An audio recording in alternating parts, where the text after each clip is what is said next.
अस्सलाम वालेकुम। Welcome to novels narrative. कैसे हैं आप सब? उम्मीद करती हूँ कि खैर आफियत से होंगे। जी, तो आज हम स्टार्ट करने जा रहे हैं अपने नॉवल की थर्ड लास्ट एपिसोड। लेकिन उससे पहले अगर आपने अभी तक चैनल सब्सक्राइब नहीं किया तो जल्दी से चैनल सब्सक्राइब कर लें, बेल आइकन दबा दें ताकि हर आने वाली नई वीडियो आपको मिलती रहे। लाइक कमेंट और शेयर करना मत भूलें, ठीक है? तो चलें बगैर वक्त ज़ाया किए हम अपनी आज की एपिसोड स्टार्ट करते हैं और देखते हैं कि हमारी आज की एपिसोड में क्या होता है। आयत अपने रूम में आई तो जिमल वहाँ बैठी थी। आयत को देखकर भी बैठी रही। आयत ने मुड़कर सलार को देखा।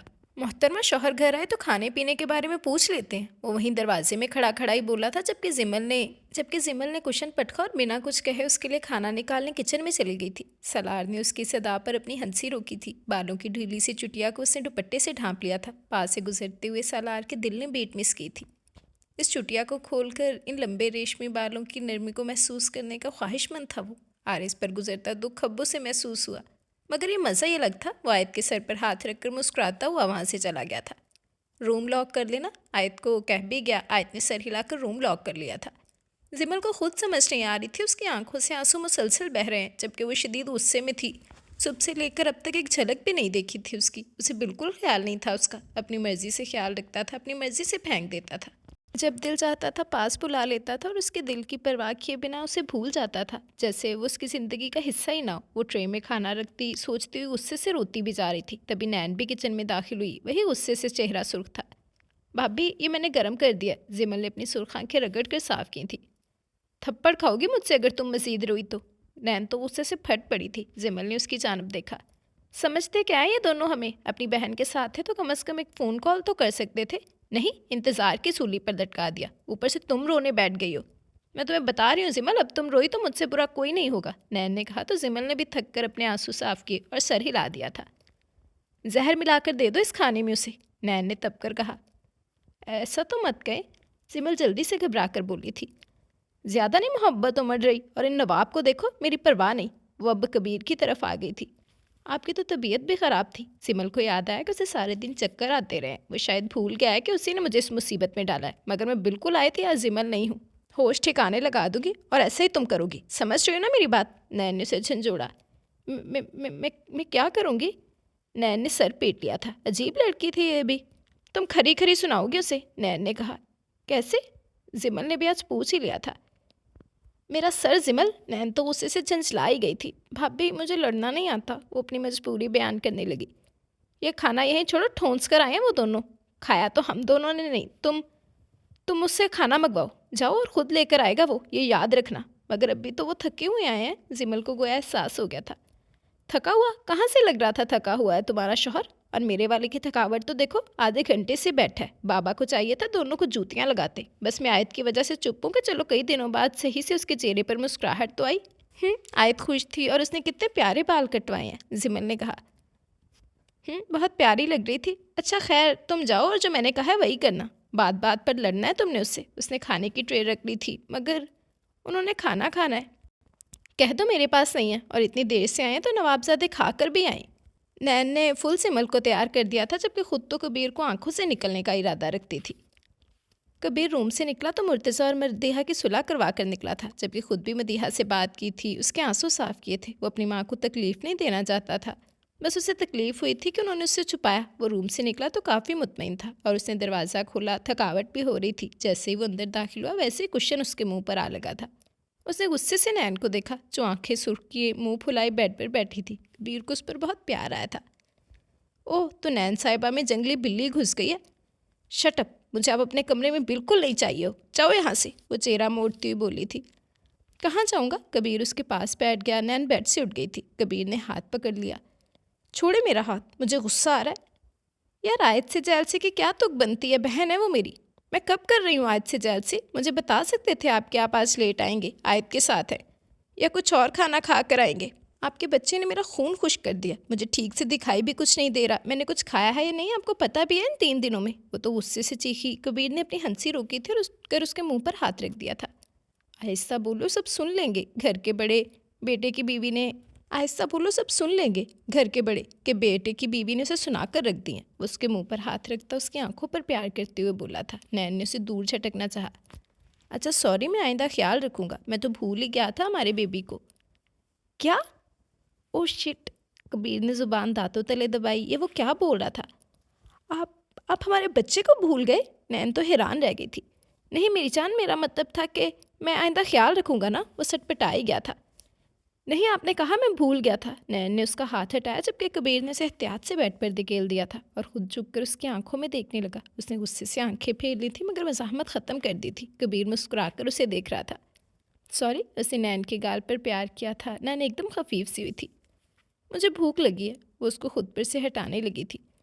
ओके बताओ क्या खाओगी? कबीर ने उसे उठाया और उसका चेहरा थाम लिया था। उसकी शिकवा करने का अंदाज दिल को नई उमंग दे गया था। एक्चुअली मुझे, ओ हाँ, मुझे जाना है कहीं। बाहर जाकर खाना है? कबीर समझा नहीं। नहीं जी, मैं थकी हुई हूँ और खाना तो मैं खा चुकी। वो एकदम ज़ुबान दांतों में दबा गई थी। झूठी चालाक लड़की। कबीर ने अफसोस से उसको देखा जबकि नैन का कहका उभरा था और कबीर ने उसको काबू में कर लिया था। उसकी हंसी को कैद कर लिया। लम्हे थम से गए थे। नैन ने अपनी मोहब्बत का इजहार उसके प्यार के जवाब में प्यार करके दिया था। कबीर तो जैसे दीवाना सा हो गया। ये पहली बार था जो उसके किसी अमल पर वो आगे से एक्शन दे रही थी। नैन शर्मा से गई। कबीर की दीवानगी पर जो उसकी सांसों को भारी कर चुकी थी। एक एक मिनट, उसे गोया कुछ याद आया। कबीर ने खुमार भरी नज़रों से उसे देखा। मैंने आपको एक शर्त पर माफ़ करना है, वो बोली। हुक्म करें। कबीर ने उसके फूले फूले गालों पर फिर से प्यार किया था। हम कहीं घूमने नहीं गए, मुझे भी जाना है, वो बोली तो कबीर हंस दिया था। हनीमून पर? वो आंखों से इशारे करते हुए बोला। नैन ने घूरा।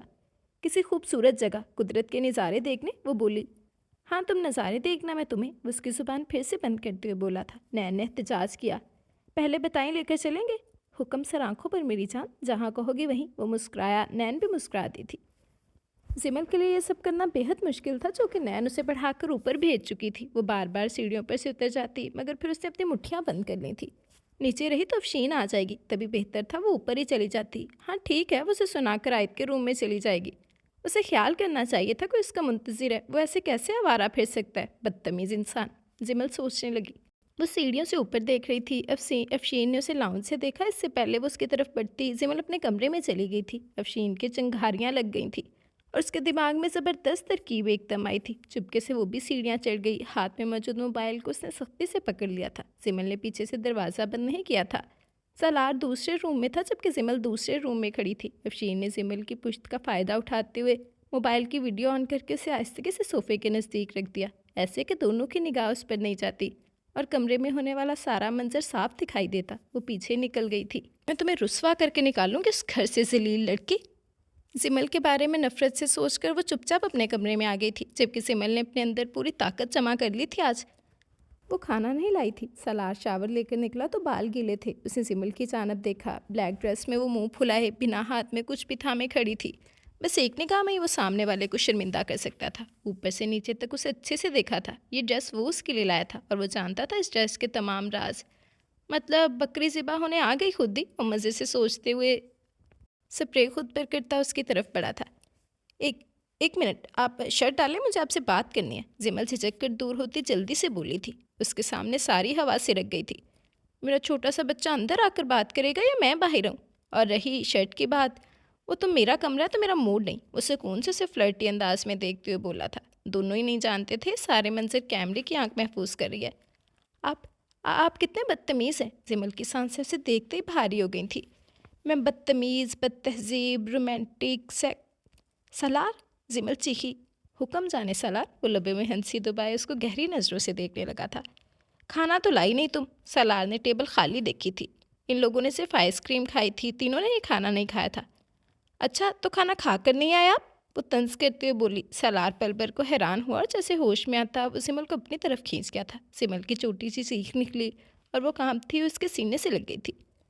मुझ जैसे डेट पर कोई भी तंज करने हैं तो बेहद नज़दीक आकर करने होंगे। उसके तिल को अंगूठे से छूते हुए वो बोला था। सियार लिबास में आफत लग रही थी और उस पर गुस्सा। सिलार फदा ना होता तो क्या होता। वो हार्ट अटैक आज सिमल को भी दे देना चाहता था। तो मेरा इंतज़ार कर रही थी। वो नरमी से इस दिल पर लम्स रख गया था। सिमल का दिल धड़क उठा था। उसने सालार को शोल्डर से जकड़ लिया था कि सालार ने उसकी कमर पर ग्रिप सख्त कर ली थी। वो बता नहीं सकता था इस वक्त उसे कितना सुकून मिला था अपनी मनपसंद चीज़ को करीब से छूकर। बताओ ना, तुम्हारी आंखों ने मेरा इंतज़ार किया था। वो अगला लम्स उसकी आंखों पर छोड़ने लगा। जिमल का सर झुकता चला गया था। वो कुछ कह नहीं सकी। उसकी कुर्बत इतनी पुरसर थी, उसके लफ्ज़ खो से गए थे। बस दिल की धड़कनों का शोर सुन रही थी। सलार ने उसके चेहरे को ऊंचा किया और उसकी गर्दन पर जैसे ही वार किया, जिमल चटपटा गई थी। उसे दूर होना चाहा मगर उसे सलार के दांत गर्दन में गड़ते हुए महसूस हुए। सलार, वो तकलीफ से कराह उठी थी। मुझसे दूर जाने का अब सोचना भी मत। उसके बालों को मुट्ठी में जकड़ता वो एकदम गुस्से से बोला था। गुस्सा तो सिमल ने करना था। उसकी आंखों में देखने लगी। सलार ने घुमाकर उसे सोफे पर धकेला था। सलार प्लीज़। जिमल उसके इरादों से परेशान हो गई थी। क्या प्लीज़, और कितना बर्दाश्त करूं मैं तुमसे दूरी। वो सोफे पर गुस्से से हाथ मारते हुए झंझलाकर बोला था। बीवी हाथ नहीं लग रही थी और अंदर की ख्वाहिश सर तोड़कर उठ रही थी। जिमल सहमी सहमी नजरों से उसे देखने लगी। आप मुझ पर गुस्सा नहीं कर सकते। मैंने करना था आप पर। वो रो देने को हुई थी। सलार तेवरी चढ़ाए उसे घूरने लगा था। किस बात पर गुस्सा करना था तुमको मुझ पर? वो उस पर बिल्कुल झुका हुआ पूछने लगा था। नज़र फिर उस मुस्कुराते तिल पर चली गई थी जो उसे अपनी जानब खींचता था। सलार का बेसाख्ता फिर से अंगूठा इस तिल पर ठहर गया और खेलने लगा था। आप, मैं, वो, जिमल में कहाँ हिम्मत थी। बस करो बस करो, क्या पागल कर रही हो मुझे। वो जबत करते हुए बोला। जिमल उसकी आंखों में देख रही थी। वो सर झुका के सलार ने जैसे सब चीज़ स्पष्ट डाल दी। मजीद उससे बर्दाश्त नहीं हो रहा था। सिमल के बाल मुट्ठी में जकड़कर उसका चेहरा ऊंचा किया और शिद्दत से भरपूर अटैक उस पर किया था। सिमल फड़फड़ाई गई थी। सलार अलबत्ता अपनी जीत पर खुश था। जिमल के सर को उसने झटका दिया था। वो एहतजाज बंद करने का ऑर्डर दिया था। फ़ौरन हाथ उसकी गर्दन में फंसा लिया था। सलार के लिए लम्हे यादगार जबकि सिमल के लिए ज़रा तकलीफ दे थे। वो अपनी मनमानी करता रहा था देर, बल्कि इतनी देर कि सिमल की सांस भी मुश्किल से आ रही थी। जबकि सलार को महसूस हुआ तो उससे दूर हुआ था। सिमल ने आंखें सख्ती से बींच रखी थी। सलार ने उसके माथे पर प्यार किया। कल मेरे साथ चलोगी तुम, हमने कहीं जाना है, ओके। वो उसके ज़ख्मी लबों को देखता फ़ख्र से मुस्कुराता उसके गाल थपथपा कर बोला था। सिमल ने सुर्ख आंखें खोली थी। और मुझसे दूर जाओ वरना सारी नरमी भूल जाऊंगा। वो इसमें भी उसका कसूर निकालने लगा था। सिमल सर चुका गई। सलार ने टिशू उसके उदास दिल पर रख दिया था। हंसी भी आई। ज़्यादा इतरा रहा था ये जाने बिना कि वो है किसका। और मुझसे लड़ने मत आया करो, वो मुस्कुरा कर कहने लगा। फिर अंजाम तो तुम देख ही रही हो। वो उसको प्यार से पुचकारते हुए बोला था। क्या हुआ, कौमे में चली गई हो? सलार का कहका निकला था।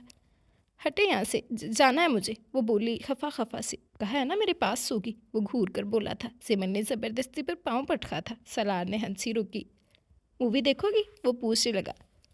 नहीं, वो आंसू भरी आंखों को साफ करते हुए बोली थी। रोमांटिक है, सलार आंख मारते हुए बोला। मैं कैसे रहूँगी इस आदमी के साथ। सिमल को खुद पर अफसोस होने लगा था। वो जब उसके पास होती थी तो दुनिया भूल जाती थी। अब भी उसकी बाहों में वो सब भूल बाल कर सो रही थी। सलार की ही आंख पहले खुली थी। ओ शिट, वो एकदम उठा। सिमल का सर भी उसके बाजू से हटा। वो भी सटपटा कर उठी थी। सॉरी मेरी जान, एक बार रुखसती हो जाए उसके बाद सारी नींदें पूरी करना, फिलहाल भागो। वो उसको भी परेशान कर गया था। सिमल हुनक से उठी और दुपट्टा भी उठा लिया था। उसे इस हरकत से मज़ीद शर्मिंदगी हो रही थी। सलार ने भी महसूस कर लिया जबकि वो उसके पास आया था। उसके दिल के नज़दीक ज़ख्म अब भी था। बहुत जल्द उसके माथे पर प्यार करके उसने जैसे उसे कहा था। सिमल बाहर निकली। सलार पीछे से उसे देख रहा था। अचानक उसकी नज़र सोफे के पाँव में गई। रुको, जिमल को उसने रोका। जी। जिमल बेदहानी में उसे देखने लगी थी। सलार मुस्कुरा दिया। जी की बच्ची, इतनी प्यारी क्यों हो तुम? उसके गाल खींच कर बोला था। जिमल ने सर नफ़ी में हिलाया और जाने लगी थी। सलार हंस दिया और सोफे के नीचे हाथ मारा और मोबाइल बाहर निकाल लिया था। सिमल के रंग फक हुए थे जबकि सलार की आंखें हैरत से फैली थी। और पीछे किया तो वो वीडियो चल रही थी। कल रात की उनकी सारी वीडियो सेव थी इसमें। उसके लहू में अंगारे उठ गए ये देख कर कि अफशीन का मोबाइल है। उसे सिमल की तरफ देखा जो पत्ते की तरह कांप रही थी। सलार, वो सिसक उठी। वो रात उसे जलील करने का कोई मौका हाथ से जाने नहीं दे रही थी। सलार ने मुट्ठी में मोबाइल जकड़ा और सिमल का हाथ थाम लिया था। सलार, हाथ छोड़े मेरा। सिमल खौफ से उससे अपना हाथ छुड़वाने लगी थी। उसे एक बार फिर अपनी नाअहली पर तप चढ़ी थी। ये वजूहात थी जो सिमल और उसके बीच की दीवार नहीं गिर पा रही थी। जबकि वो समझ रहा था कि सिमल के साथ कोई साइको प्रॉब्लम है और उसे साइकेट्रिस्ट से आज टाइम भी लिया था। मगर वजह तो ये थी कि मनहूस औरत जिसके आज वो टुकड़े कर देगा, उससे सोच लिया था। इनफ, वो धाड़ा। सिमल के आंसू थमे थे। I said shut your mouth. एक एक लफ्ज़ भी एक एक लफ्ज़ भी मज़ीद तुम्हारे मुंह से निकला तो ज़ुबान गुद्दी से अलग कर दूंगा और तुमसे तो मैं अच्छे से बाद में पूछूंगा। वो इतनी सख्ती से बोला। सिमल को अपने साथ घसीटते हुए वहाँ से नीचे ले आया था। सब मौजूद थे। मुर्तज़ा, आयद, कबीर और आरिज़। बाकी सब भाई भी ऑफिस जाने के लिए निकलने लगे थे। सलार को इस तरह आते देख मुर्तज़ा ने भड़क कर उसको देखा था। उसकी शर्ट के बटन बंद नहीं थे और किस जुर्रत से वो सिमल का हाथ पकड़ कर नाग माँ बहनों के सामने पहुँचा था। समझते क्या है आपकी बीवी खुद को? वो सिमल का हाथ झटक कर सिकंदर तक पहुंचा और उसकी आंखों में आंखें ढालकर धाड़ा था। सिकंदर ने सबकी तरफ देखा, सब भी हैरान थे उसकी बात पर। मैं पूछता हूँ उसका हक क्या बनता है मेरी बीवी को डराने का या फिर मेरी प्राइवेसी में अपनी टांगें अड़ाने का? वो चीखा। क्या हुआ है? मुर्तज़ा को उसके चीखने की वजह समझ आ रही थी। वो घटिया औरत मेरी वीडियो बनाकर मेरी बीवी को जलील करना चाहती थी। मैंने बाबा आपकी वजह से पहले भी इस बात को इग्नोर किया, मगर घर में इस बात को किसी ने अहमियत नहीं दी। मगर अब ये उसे मोबाइल अफशीन का ज़मीन पर खींच कर मारा था गुस्से से। उसका चेहरा फटने को था। सब सुन ले, मैं ये घर छोड़कर जा रहा हूँ। उस अफशीन को अपनी गोद में सजा कर रखें। मैं एक लम्हे के लिए मज़ीद इस औरत को बर्दाश्त नहीं करूँगा। वो घुर्राया। सलार, मुर्तज़ा ने उसे रोका। बस बाबा, वो तो हत्थे से ही उखड़ गया था। सिकंदर अफशीन को बुलाओ, मुर्तज़ा गुस्से से बोले। सलार मुठ्ठियाँ बींचता खड़ा हो गया था, जबकि सिकंदर की शर्मिंदगी की इंतहा नहीं थी। अफशीन अपने पोर्शन से झांक कर ये सब देख रही थी। सिकंदर की नज़र उस पर पड़ी तो अफशीन को खींच कर बाहर निकाला था। गुस्से से सलार ने इस औरत को देखा था और फिर अपनी रोती हुई बीवी को। अगर तुम्हारी आंख से एक आंसू भी निकला तो सबके सामने मार मार कर हशर बिगाड़ दूंगा।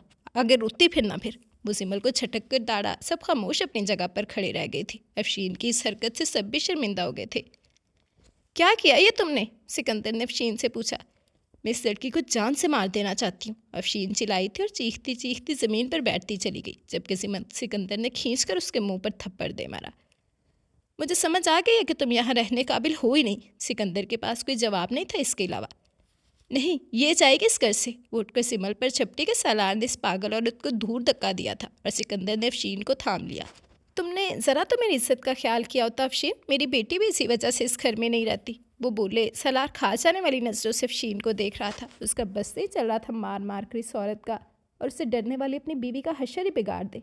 वो उसे लिए क्या क्या सोच रहा था, और जब खुली तो अंदर कहानी ही अलग थी। इससे बड़ा अहमक भी कोई दुनिया में मौजूद था क्या? वो सुर्ख चेहरे से बाप की तरफ देख रहा था। अफशीन सिमल को घूर रही थी, सो रोने में मसरूफ़ थी। सिकंदर, अब यह हकीकत बन गई है कि तुम्हारी बीवी यहाँ रहने के काबिल नहीं। उनकी बात पर सिकंदर ने शर्मिंदगी से सर हिलाया, जबकि अफशीन चिल्लाने लगी थी। मैं यहाँ से कहीं नहीं जाऊँगी। कोई जाएगा तो ये जिस्म फरोश मेरे बेटे की उतरन।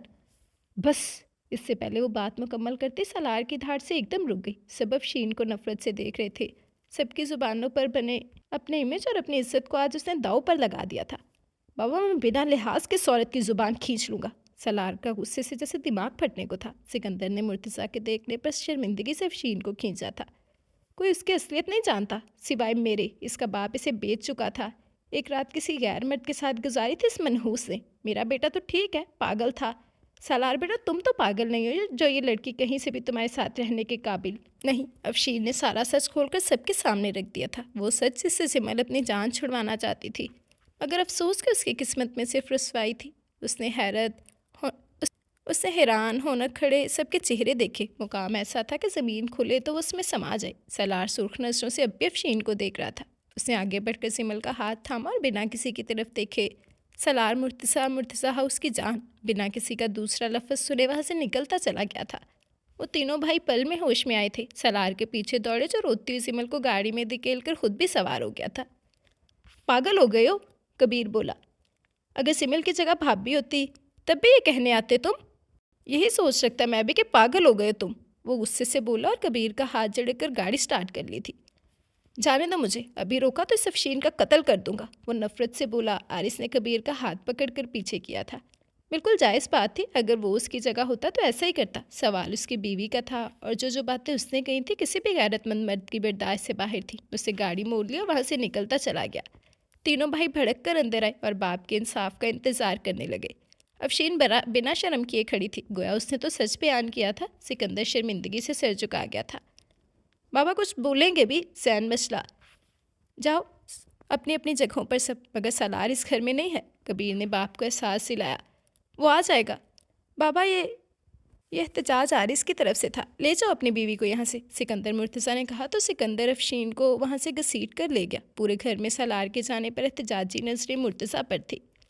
मुझसे ज़्यादा ये किसी को अजीज़ नहीं है। उसका गुस्सा उतरने दो। जो अफशीन चची बोली है भाभी के मुतल्लिक, वो दोबारा अब यहाँ कभी नहीं आएगी और कोई इस घर का फ़र्द दोबारा इस मौजू पर बात नहीं करेगा। और सबके बीच बता रहा हूँ, आज इन दोनों की रुखसती हो गई है। जब गुस्सा उतरेगा तो लौट आएगा, उन्होंने कहा और वहाँ से चले गए थे। बाकी पीछे सब एक दूसरे को देखते रह गए।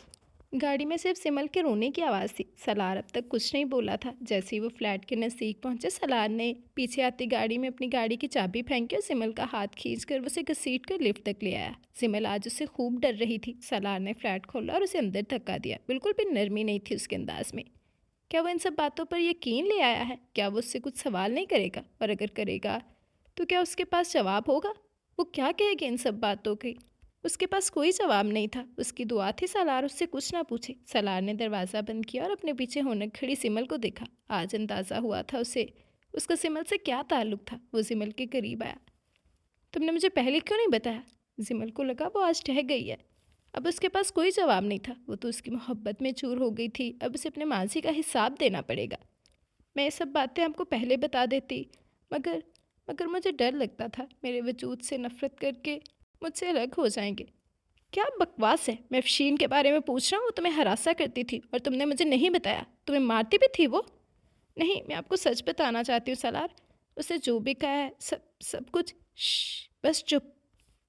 नहीं, खुदा के लिए सुन ले सब मुझसे। मैं अपनी ज़िंदगी के इस बोझ को उतारना चाहती हूँ। फूट फूट कर रोती, जबकि सलार ने आगे बढ़कर उसे बाहों में समेट लिया था। वो इसीलिए सोफे पर बैठ गया। आज उसने कोई एहतजाज नहीं किया था। वो उसके हिसार से निकलने की सलार की गिरफ्त उस पर सख्त थी।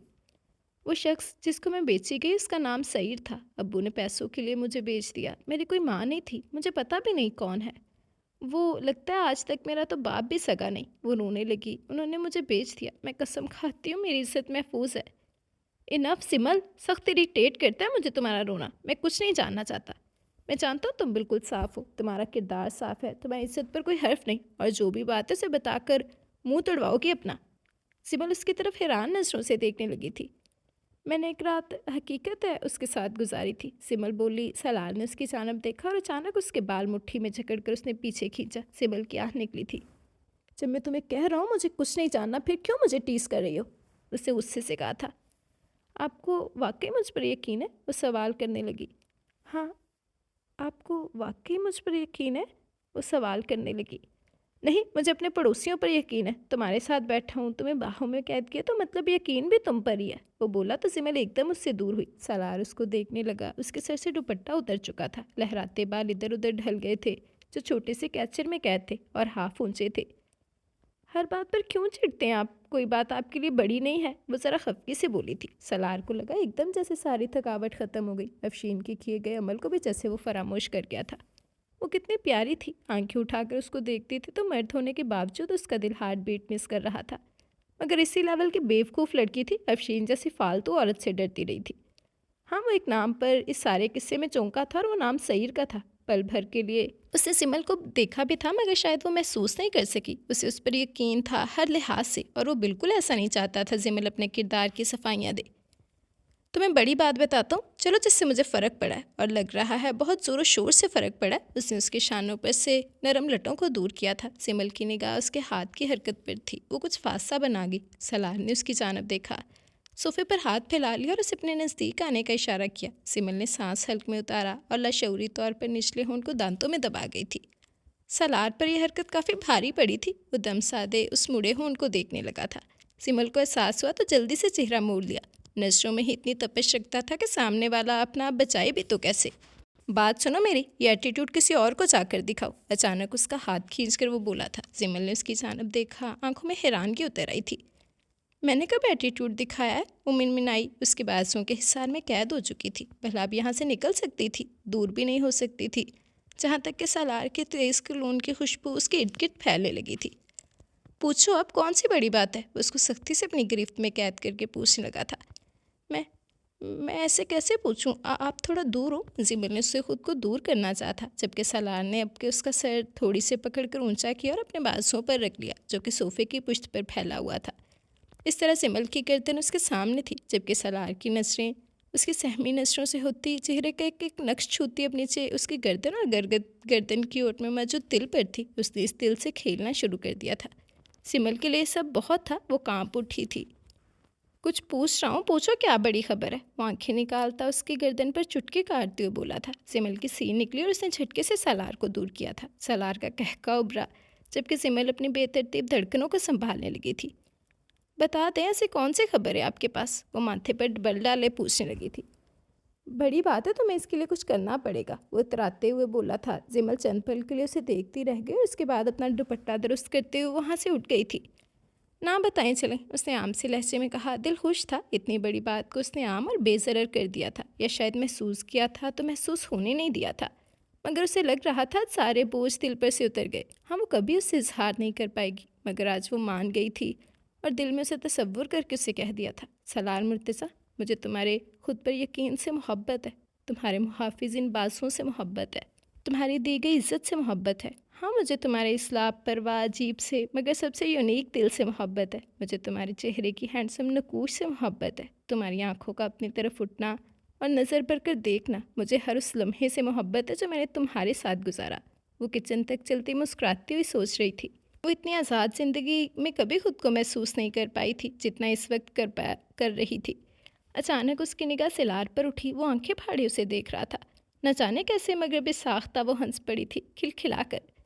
ये जो तुम्हारी हरकतें हैं ना मुझे इग्नोर करने की, बस 1 मिनट में चुटकी बजाकर तुम्हें सीधा कर दूंगा, समझते क्या हो खुद को। वो गुस्से में भरते हुए उठा था, मगर साफ दिख रहा था ये गुस्सा मसनूई है। वो उसके पास आने लगा। जिमल को साफ खतरा दिखाई दे रहा था। वो जल्दी से घबरा कर कमरे की जानब भागी। सालार चौंकि उससे दूर था, तभी एकदम उसे भाग कर पकड़ नहीं सका और इस तरह जिमल तो कमरे में बंद हो गई थी और सालार बाहर खड़ा रह गया। मगर ग्लास वाल होने की वजह से सब बार बार नजर आ रहा था। सिमल मुस्कुराती नजरों से उसे देख रही थी। सलार भी मुस्कुराहट रोक के उसकी मुस्कुराती आंखों में देखने लगा।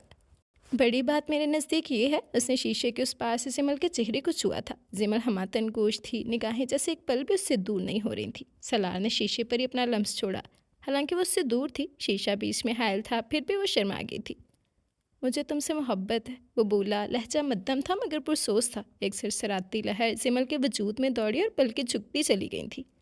तुम्हारी आंखों से, तुम्हारे होंठों से, वो खामार आलूद नज़रों से उसे देखने लगा था। तुम्हारे सुर्ख आंचल से, वो मुस्कुराया। जिमल भी मुस्कुरा दी थी।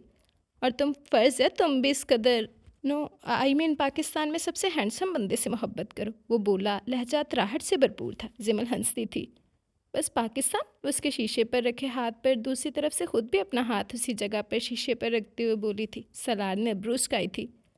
तुम ये दरवाज़ा तो खोलो, तुम्हें अच्छे से बताता हूँ सब। वो हैंडल हिलाने लगा। भूख लगी है मुझे, उसने वाज़िया लफ्ज़ों में कहा था। हुक्म सर आंखों पर बेबी शुगर, वो आँख मारते हुए बोला और ख़ुद ही अपनी बात से महसूस हुआ। खैर, बेबी शुगर का मतलब कम से कम सामने खड़ी लड़की नहीं जानती थी। सिमल शर्मा सी गई और मज़ीद महसूस हुआ था। मगर यहाँ पर कोई भी चीज़ आपको बिना मेहनत के नहीं मिलेगी। मेरे साथ रहना है तो हर पल हार्ड वर्क में मशगूल रहना होगा। ऐसे ही तुम्हारा शौहर इतना अमीर नहीं है, 2-2 मिनट में अपने बाप को घर छोड़ने की धमकियाँ देता है, वो बोला। सिमल उसे समझ नहीं सकी। उसकी आंखों की उलझन से अंदाज़ा लगा गया था। क्या खाना तुम्हें एक शर्त पर मिलेगा, जब तुम मेरी खुराक बनोगी बकरी। वो फिर से एक आंख दबा गया था। सिमल के माथे पर छोटे छोटे बल पड़े थे। अब बहुत ख़तरनाक है, खाने के लिए भी आपकी मिन्नतें करनी पड़ेंगी, वो बोली। मुंह फूल सा गया था। यस बेबी, मैं शॉवर लेने जा रहा हूँ, शराफत से बाहर निकलो, वो तेवरी चढ़ाकर बोलता और ख़ुद दूसरे रूम में चला गया था। सिमल को 1% भी साधने पर यकीन नहीं था। तभी थोड़ी देर यूं ही खड़ी रही और जब 5 मिनट गुजर गए उसे हैंडल घुमाया और बाहर आ गई थी। बाहर आते ही वो सोच रही थी खाना क्या खाना है, क्योंकि नाश्ते का वक्त तो निकल गया था। अभी वो यही सोच रही थी, अचानक दरवाज़ा खोलकर उसके नज़दीक आया और उसके गाल पर पुरशिद्दत भरा लम्स रखा। अपने दोनों बाजुओं से उसका एहतजाज करता वजूद जकड़ा और उसके गाल पर जोर से काट कर दोबारा रूम में भाग गया था। सिमल को झटका लगा था और गाल पर इतनी शिद्दत से तकलीफ़ हुई थी कि उसके आंसू आ गए थे। उसने दांत निकालते सालार को देखा था। सिमल का बस नहीं चला, पास पड़ा आवाज़ उठाकर उसके सर पर दे मारी। तुम्हें क्या लग रहा है तुम बच जाओगे मुझसे, वो फ्लाइंग की उछालते हुए बोला। आप चले जाएं यहाँ से, वो आंसू रोकते हुए बोली। गाल पर बहुत ज़ोर का दर्द था। ये निशान तुम्हारे मुंह पर बहुत जच रहा है, अभी मज़ीद निशानों की मुंतज़िर हो, वो मज़े से कहता डोर क्लोज करके अंदर बंद हो गया था, जबकि सिमल गाल रगड़ने लगी थी। क्या उस जैसी लड़की का उसके साथ गुजारा है जो पल में आंधी तूफान बन जाता है और उसकी जान पर बना देता है। बेशर्म, उसने बस इतना ही सोचा और सोफे पर बैठ गई थी। नैन के सर में बहुत दर्द था, वो मदीहा से कहकर वापस कमरे में आ गई। उसे अजीब सा एहसास हो रहा था, न जाने क्यों, जैसे दिल बुझ सा रहा था। उसने सोचा क्यों ना अपने घर चली जाए। वो उठकर बाहर आई और मदीहा से पूछा। मदीहा मुस्कुरा दी थी। मैंने पहले भी कहा है मेरी इजाज़त की ज़रूरत नहीं तुम्हें, वो बोली और नैन ने सर हिलाया और वो रूम में आकर रेडी होने लगी थी। हालांकि उसको चंद माह हुए थे, वो तो थक गई थी बहुत ज़्यादा। न जाने आए थे अपने आखिरी मंथ्स में ये जॉब का मशगला कैसे अंजाम दे रही थी। वो तैयार होकर ड्राइवर के साथ घर के लिए निकल गई थी। होंठों पर मुस्कुराहट थी। बहुत दिनों बाद अपने घर जा रही थी वो। जैसे ही वो घर के दरवाजे पर पहुंची तो मोहल्ले के सब लोगों ने उसकी बड़ी सारी गाड़ी ड्राइवर को देखा था। वो गाड़ी में से उतरकर अंदर चली गई थी। दरवाज़ा अम्मी ने खोला था। सब उसे देखकर खुश हुए, मगर वो फुप्पो और अहमद को देखकर बिल्कुल नहीं हुई थी। उसने बेजारियत से सबको देखा। अहमद से तो नफरत ही हो गई थी। किस तरह उसने उसे ब्लैकमेल करने की कोशिश की थी। वो बिना सलाम दुआ के बैठ गई। बेटी, इतने बड़े लोगों में जाकर सलाम दुआ तहजीब सब भूल गई हो? फुप्पो ने तंज मारा था। फुप्पो, जब अहमद की नौकरी मेरे शौहर के ऑफिस में लगी थी तो अहमद ने भी अब्बा से सलाम करना छोड़ दिया था। बहुत दुख होता था कि पैसा क्या इतनी अहमियत रखता है। मगर फिर बात तरबियत की भी आ जाती है, और सबसे अहम बात, चंद पैसे कुछ लोगों के पास आ जाएं तो वो उसे समा नहीं पाते।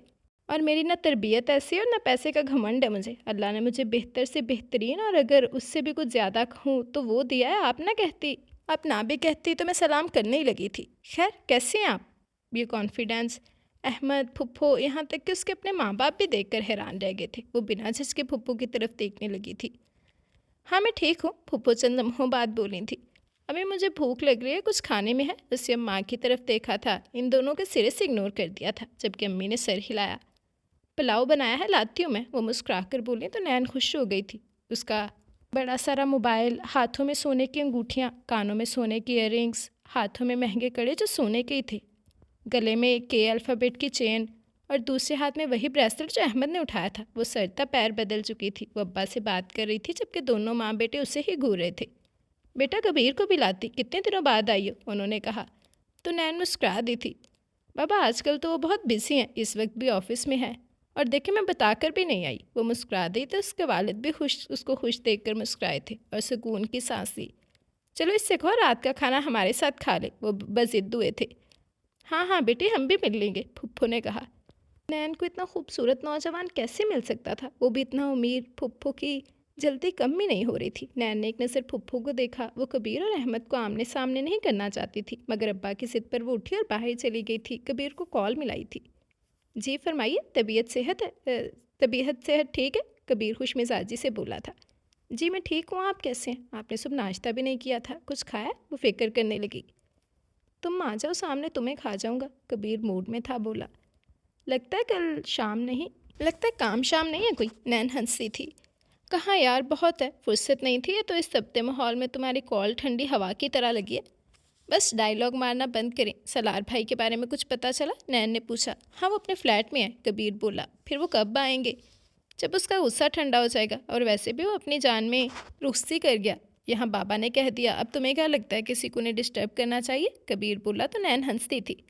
शर्म करें, आप दोनों तो किसी बात का लिहाज ही नहीं रखते। सिमल पर तरस आ रहा है मुझे तो, नैन ने कहा था। तुम खुद पर तरस खाओ, वो बोला। अच्छा बात सुने, यहाँ मैं अम्मी के घर आई हुई हूँ। बहुत दिन हो गए थे, मुझे उनकी याद आ रही थी, वो बता गई। कुछ डर भी लगा था उसे। अच्छा ना लगा फिर? ओके फिर, वो नॉर्मली बोला। नैन मुस्कुराई थी। तो आप भी आ जाएं, उसे जल्दी से कहा।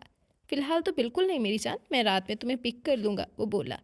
ओके, नैन का दिल जोश सा मारने लगा। वो कितना अच्छा था। ओके बाय कहकर दोनों ने फ़ोन बंद किया। वो मुड़ी तो अहमद पीछे खड़ा था। वो उसकी शक्ल भी देखना नहीं चाहती थी। वो इग्नोर करके जाने लगी। कैसी हो? बहुत खुश हूँ, तुम क्यों पूछ रहे हो? नैन ने टका सा जवाब दिया था। ये ब्रेसलेट, अहमद उसके ब्रेसलेट की तरफ देखने लगा था। चोरी हो गया था, किसी ने अपने गंदे इरादों के लिए इस्तेमाल करने की कोशिश की थी, मगर किस्मत तो देखो मेरी कितनी अच्छी है, ये मेरा था, मेरे पास ही आ गया, उसने कहा। अहमद ने गुस्से से उसकी तरफ देखा। वो सब समझता था ये तंज।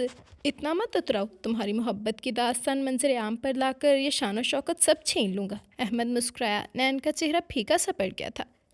वो सिर्फ भूल थी, वजह से गुस्से से बोली थी। खैर, भूल तो मत खाओ, तुम मेरी मोहब्बत में पागल थी। यहाँ तक कि कबीर से तो तुमने पैसे के लिए शादी की थी, मुझे नीचा दिखाने के लिए। ये मोहब्बत, ये शायरी लहजे और तुम्हारा भरा वजूद, ये सब बता रहा है कि उस आदमी की ज़बरदस्ती है। अहमद उसके नज़दीक हुआ था। नैन का उसकी बकवास से दम सा घुटने लगा था। ये सब झूठ है, मैं सिर्फ अपने शौहर से मोहब्बत करती हूँ, और तुम मुझे फजूल ब्लैकमेल करना बंद करो। वो ज़रा खुद पर काबू पाती गुस्से से बोली थी। अहमद उसको देखकर मुस्कुरा रहा था। सोच लो, अब तो तुम्हारे पास पैसा भी आ गया है, बहुत कुछ दिया है उसने, वापस लौट आओ। मैं आज भी तुमसे मोहब्बत करता हूँ। हाँ, मैं बहक गया था, मगर मोहब्बत ख़त्म नहीं हुई। बकवास बंद करो, वो चीखी। जबकि अहमद ने उसका हाथ थाम लिया था। उसके हाथ में सेलफोन था। वो हाथ उसकी आंखों के आगे किया था, और नैन को लगा उसके कदमों तले ज़मीन खिसक गई हो। कॉल चल रही थी, कबीर कॉल पर था, उसके हाथ कांप उठे थे, आंखें आंखों से आंसू की रवानगी बन गई थी। वो पत्ते की तरह कांपने लगी थी, जबकि अहमद उसका गाल थपथपाकर जानबूझकर आई लव यू बेबी कहकर वहाँ से चला गया था। कॉल अब भी चल रही थी। नैन ने खुश्क हल्क में थूक निकला था। कबीर, लफ्ज़ टूट गया था। वो मुश्किल बोले तो उसी तरफ से कॉल ड्रॉप हो गई थी। नैन वहीं बैठती चली गई। आरिस के सर पर बम बनकर गिरी थी ये बात कि उसके सेक्रेटरी आज से आए थे। बड़े भैया की इस हरकत पर वो खून के आंसू रो दिया था। आयत उसकी सेक्रेटरी, ये कैसे मुमकिन था? जबकि आयत खुद सुन थी। उसने कबीर को साफ इनकार कर दिया इस काम से। मैं तुम दोनों को बता चुका हूँ, यहाँ तुम दोनों प्रोफेशनल हो। वो तुम्हारी सेक्रेटरी और वो तुम्हारा बॉस, मगर बॉस का मतलब काम की हद तक बस, क्योंकि तुम जानते हो इस ऑफिस का बॉस कौन है। कबीर ने आरिस को आंखें दिखाई थी। मगर भैया, मेरा काम कैसे करेगी वो? आरिस ने झंझलाकर कहा था। उसे वर्कर्स चाहिए थे अपने लिए। वो बिल्कुल आदी नहीं था खुद से काम करने का। आपके लिए मिस्टर आरिस एक वर्कर भी काफ़ी है। पूरे ऑफिस में सब बॉसेस में सिर्फ आपके पास सेक्रेटरी है। आपकी टीम अब किसी और काम में है। मिस आयत आपके साथ हैं। भैया, आयत ने रोनी सूरत बनाई थी। मेरी जान, काम तो काम होता है, वो बोला। लबों पर मुस्कुराहट आ गई थी। बिल्कुल इससे डरने की ज़रूरत नहीं, उसके कान के करीब कहकर वो बाहर निकल गया। जबकि आयत ने आरिस की तरफ देखा ही नहीं। वो अपनी टेबल पर जाकर बैठ गई थी। जबकि आरिस वाकई रोने वाला हो गया था। उसे तो ये भी नहीं पता था कि उसके प्रोजेक्ट की फाइल्स कहाँ हैं। वो अपनी चेयर छोड़कर उठा और आयत के पास आ गया था। बहुत मज़ा आ रहा है ना तुम्हें? आरिस गुस्से से बोला था। सर, मुझे किस बात पर मज़ा आना है? आयत ने सर्द महरी से कहा। ये सब करके अपनी हालत देखी है तुमने? आखिरी मन चल रहा है तुम्हारा, आरिस बोला तो आयत ने उसकी जानब देखा था। वाकई? अच्छा, मुझे नहीं पता था। अब तक सिर्फ इतना पता चला है मुझे कि मैं दूसरों के टुकड़ों पर पली बड़ी हूँ, तो मेरा बच्चा भी दूसरों के टुकड़ों पर पलेगा। नहीं, ऐसा मैं नहीं चाहती। वट, क्या बकवास है ये? मर गया हूँ मैं क्या? वो जलकर बोला था। आयत ने उसकी जानब देखा। आंखों में वीरानी सी उतर आई थी। नहीं, आयत मर गई है, वो बस इतना ही बोली। आरिस के दिल को कुछ हुआ था। वो चेयर घसीट कर उसके पास बैठ गया था। आयत, वो सब जो मैंने किया, मैं बड़े भैया के पास चली जाती हूँ अगर आपके पास मेरे लिए कोई काम नहीं है, वो गुस्से से बोली।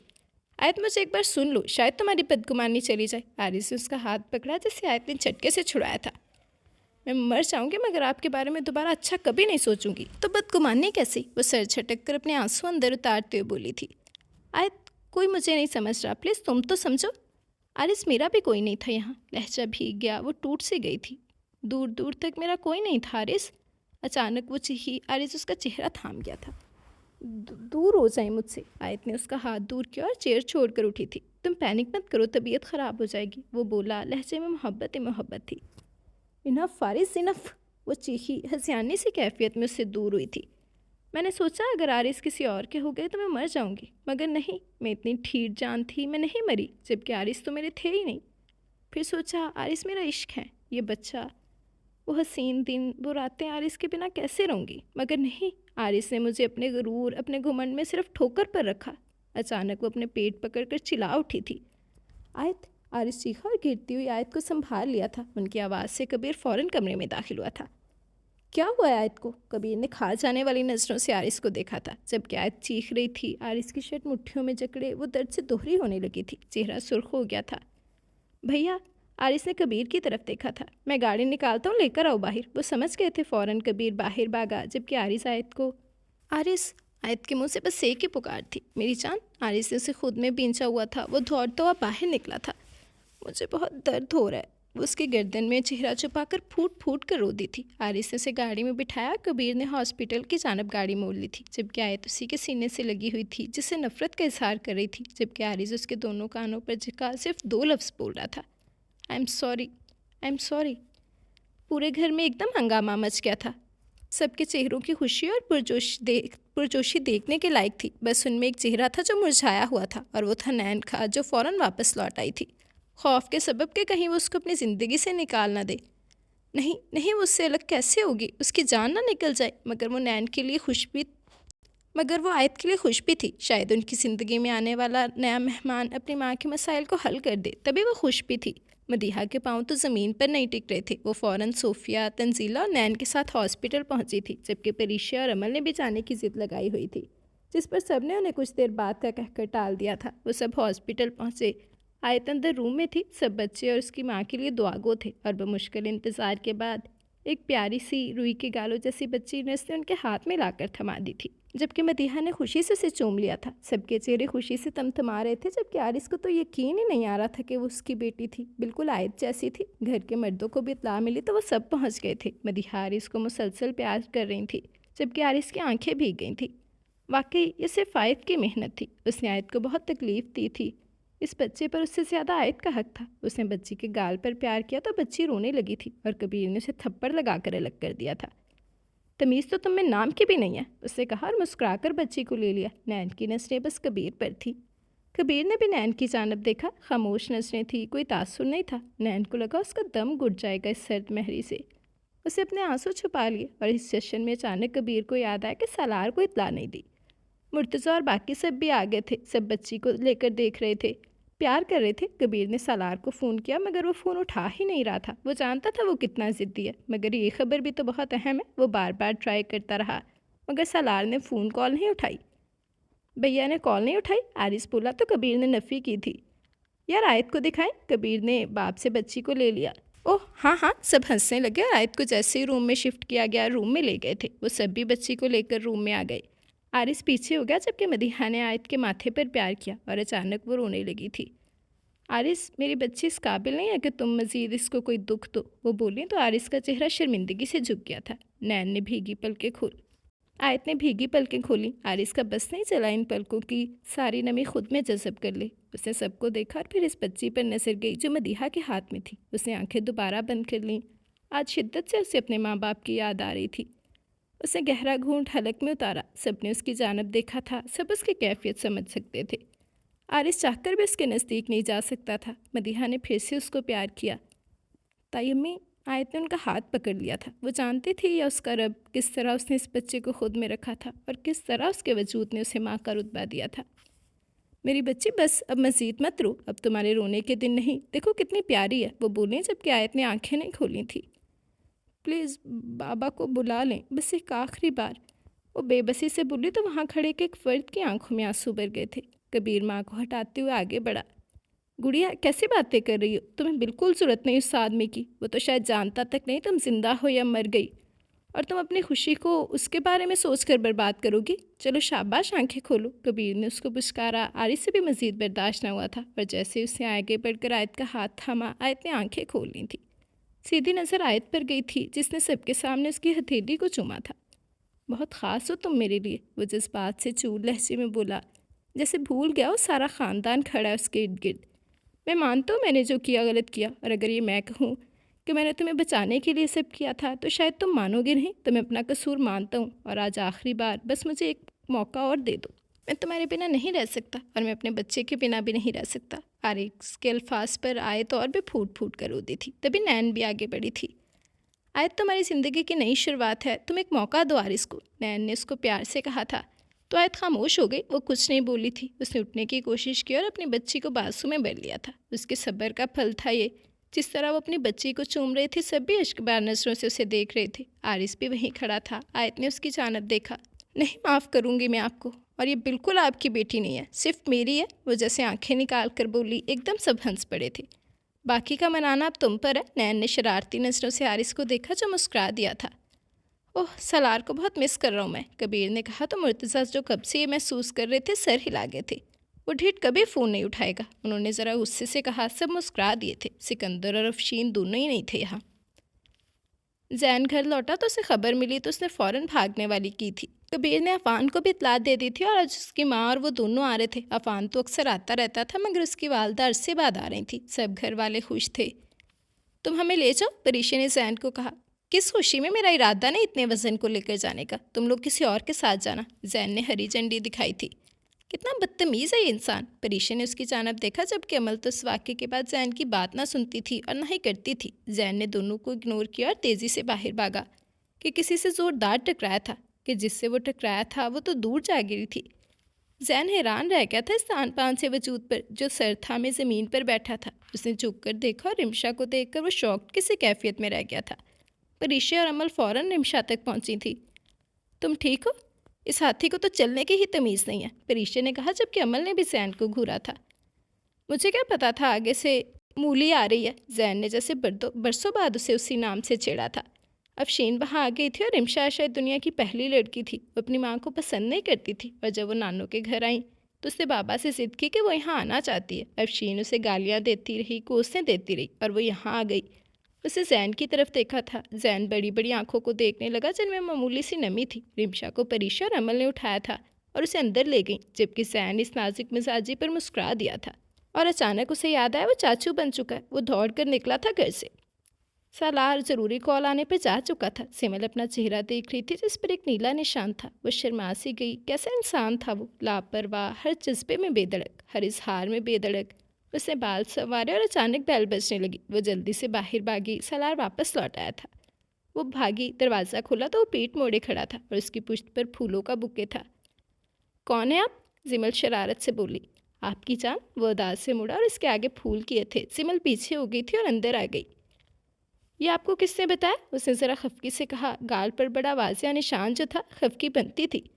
वैसे मैं तुम्हें कह रहा हूँ तुम मेरे हसीन लम्हों को ज़ाया कर रही हो। सलार संजीदगी से बोला। जिमल उसके संजीदा होने पर खुद भी संजीदा हो गई थी, जबकि सर भी झुक गया था।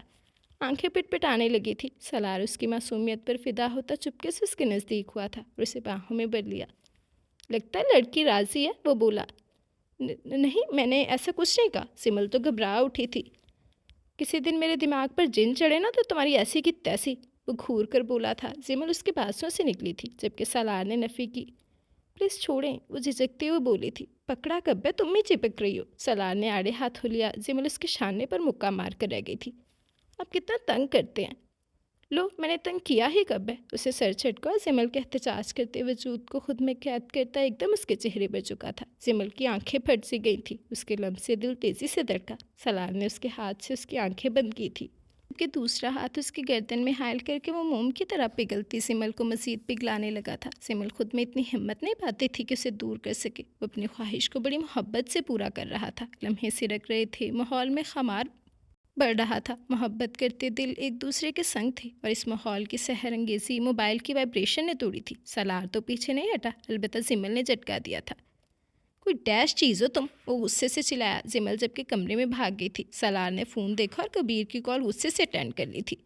कबीर ने सलार को इतला दी। पहले तो वो काफ़ी गुस्से में था, मगर जब बारिश की बेटी की खबर सुनी तो एकदम जोश सा भरा था और उसने आने का कहकर कॉल कट कर दी थी। उसे जिमल की तरफ देखा जो उसके लिए खाना लगा रही थी। उसकी तरफ बढ़ा। जिमल को इससे पहले पकड़ता कि जिमल जल्दी से बोली थी। फ़िलहाल खाना खा ले। अच्छा, खाना तो फ़िलहाल खा लूँ, और फ़िलहाल के अलावा जो वक्त होता है उसमें क्या करूँ? वो चेयर पर मुंह बनाकर बैठते हुए बोला था। आपके पास कोई काम नहीं ढंग का? जिमल ने दूसरी चेयर खींची थी और उस पर बैठ गई। सलार ने वो चेयर बिल्कुल अपने नज़दीक खींच ली। सिमर का चेहरा सुर्ख सा हो गया था और दिल की धड़कनें भी मुंतशिर हो गई थी। मैं बहुत मसरूफ़ इंसान हूँ। तुम क्या जानो मैं क्या का छोड़कर तुम्हें वक्त दे रहा हूँ। उससे उसकी नाशुक्री पर टॉन्ट किया था। और अगर आप बिजी होंगे तो मुझे वक्त नहीं देंगे? उसकी जानब देखने लगी। बहुत करीब बैठी वो संजीदा चेहरे से आंखें छपकते हुए बोली थी। सलार ने उसके मुंह में लुक़मा दिया। कोई क्या जानता था इस वक्त उसकी मासूमियत पर उसे कितना प्यार आया था। जिमल झिझक सी गई, मगर दूसरी तरफ तो शर्म भी नहीं आई थी। खैर, आती भी क्यों?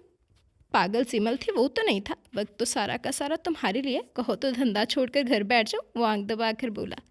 मैंने ऐसा तो नहीं कहा। यह क्या बात हुई? आप किसी बात का सीरियस जवाब नहीं देते। सारी बातों के सीरियस जवाब वहाँ मिलेंगे तुम्हें। अगर लेना चाहती तो थोड़ी मेहनत करो। उसने बेडरूम के ग्लास वाल से देखते बेड की तरफ इशारा किया था। सिमल का चेहरा पल दो पल में सुर्ख हुआ था। सलार महसूस हुआ और उसका गाल खींचा। दोनों ने खाना खाया, जिसे सलार ही अपने हाथों से उसे खिला रहा था और मुसलसल बातें भी कर रहा था। और जिमल को उसको सुनना अच्छा लग रहा था। वो बिना पल के छिपकाए उसके चेहरे को देख रही थी, जो हर बात का मज़ा ले रहा था, हर बात पर मुस्कुरा रहा था। वो काफ़ी पॉजिटिव और खुशबाश इंसान था, मगर गुस्से में आता तो बिना देखे जैसे तबाही में जाता था। जैसे अफशीन को उसका बस नहीं चल रहा था वो थप्पड़ खींच मारे, जबकि उसने उसे धक्का भी सबके सामने दे दिया था। वो नहीं चाहती थी उससे कभी रूठे। हाँ, वो बहुत बेशर्म था, मगर वो उसे पसंद था और वो चाहती थी वो अपनी उम्र उसके साथ यूं ही गुजार दे। फिर मैं घर से भाग गया। सिमल इन लफ्ज़ों पर एकदम होश में आई। मुंह खोले उसे देखने लगी थी। मतलब? वो हैरानगी से देख रही थी। तुम सुन भी रही हो बेवकूफ़ लड़के? उसे सिमल की नाक खींची। नहीं, वो मैं। जिमल कन्फ्यूज़ सी हुई थी। मुझे देख रही थी। उससे आँख मारी। जिमल ने सर झुका लिया था, जबकि सलार ने टिश्यू से हाथ साफ किया और मुस्कुरा कर उसको देखा था। कल उसे एक ज़रूरी मीटिंग अटेंड करनी थी और चंद दिनों बाद हॉलीवुड फिल्म की शूटिंग के लिए भी निकलना था। वो तो खैर महीने महीने ही गायब रहता था और जिमल को कहीं भी अकेला नहीं छोड़ना चाहता था। फिलहाल सारी बातों को पीछे डालकर उसका फोकस जिमल की तरफ था।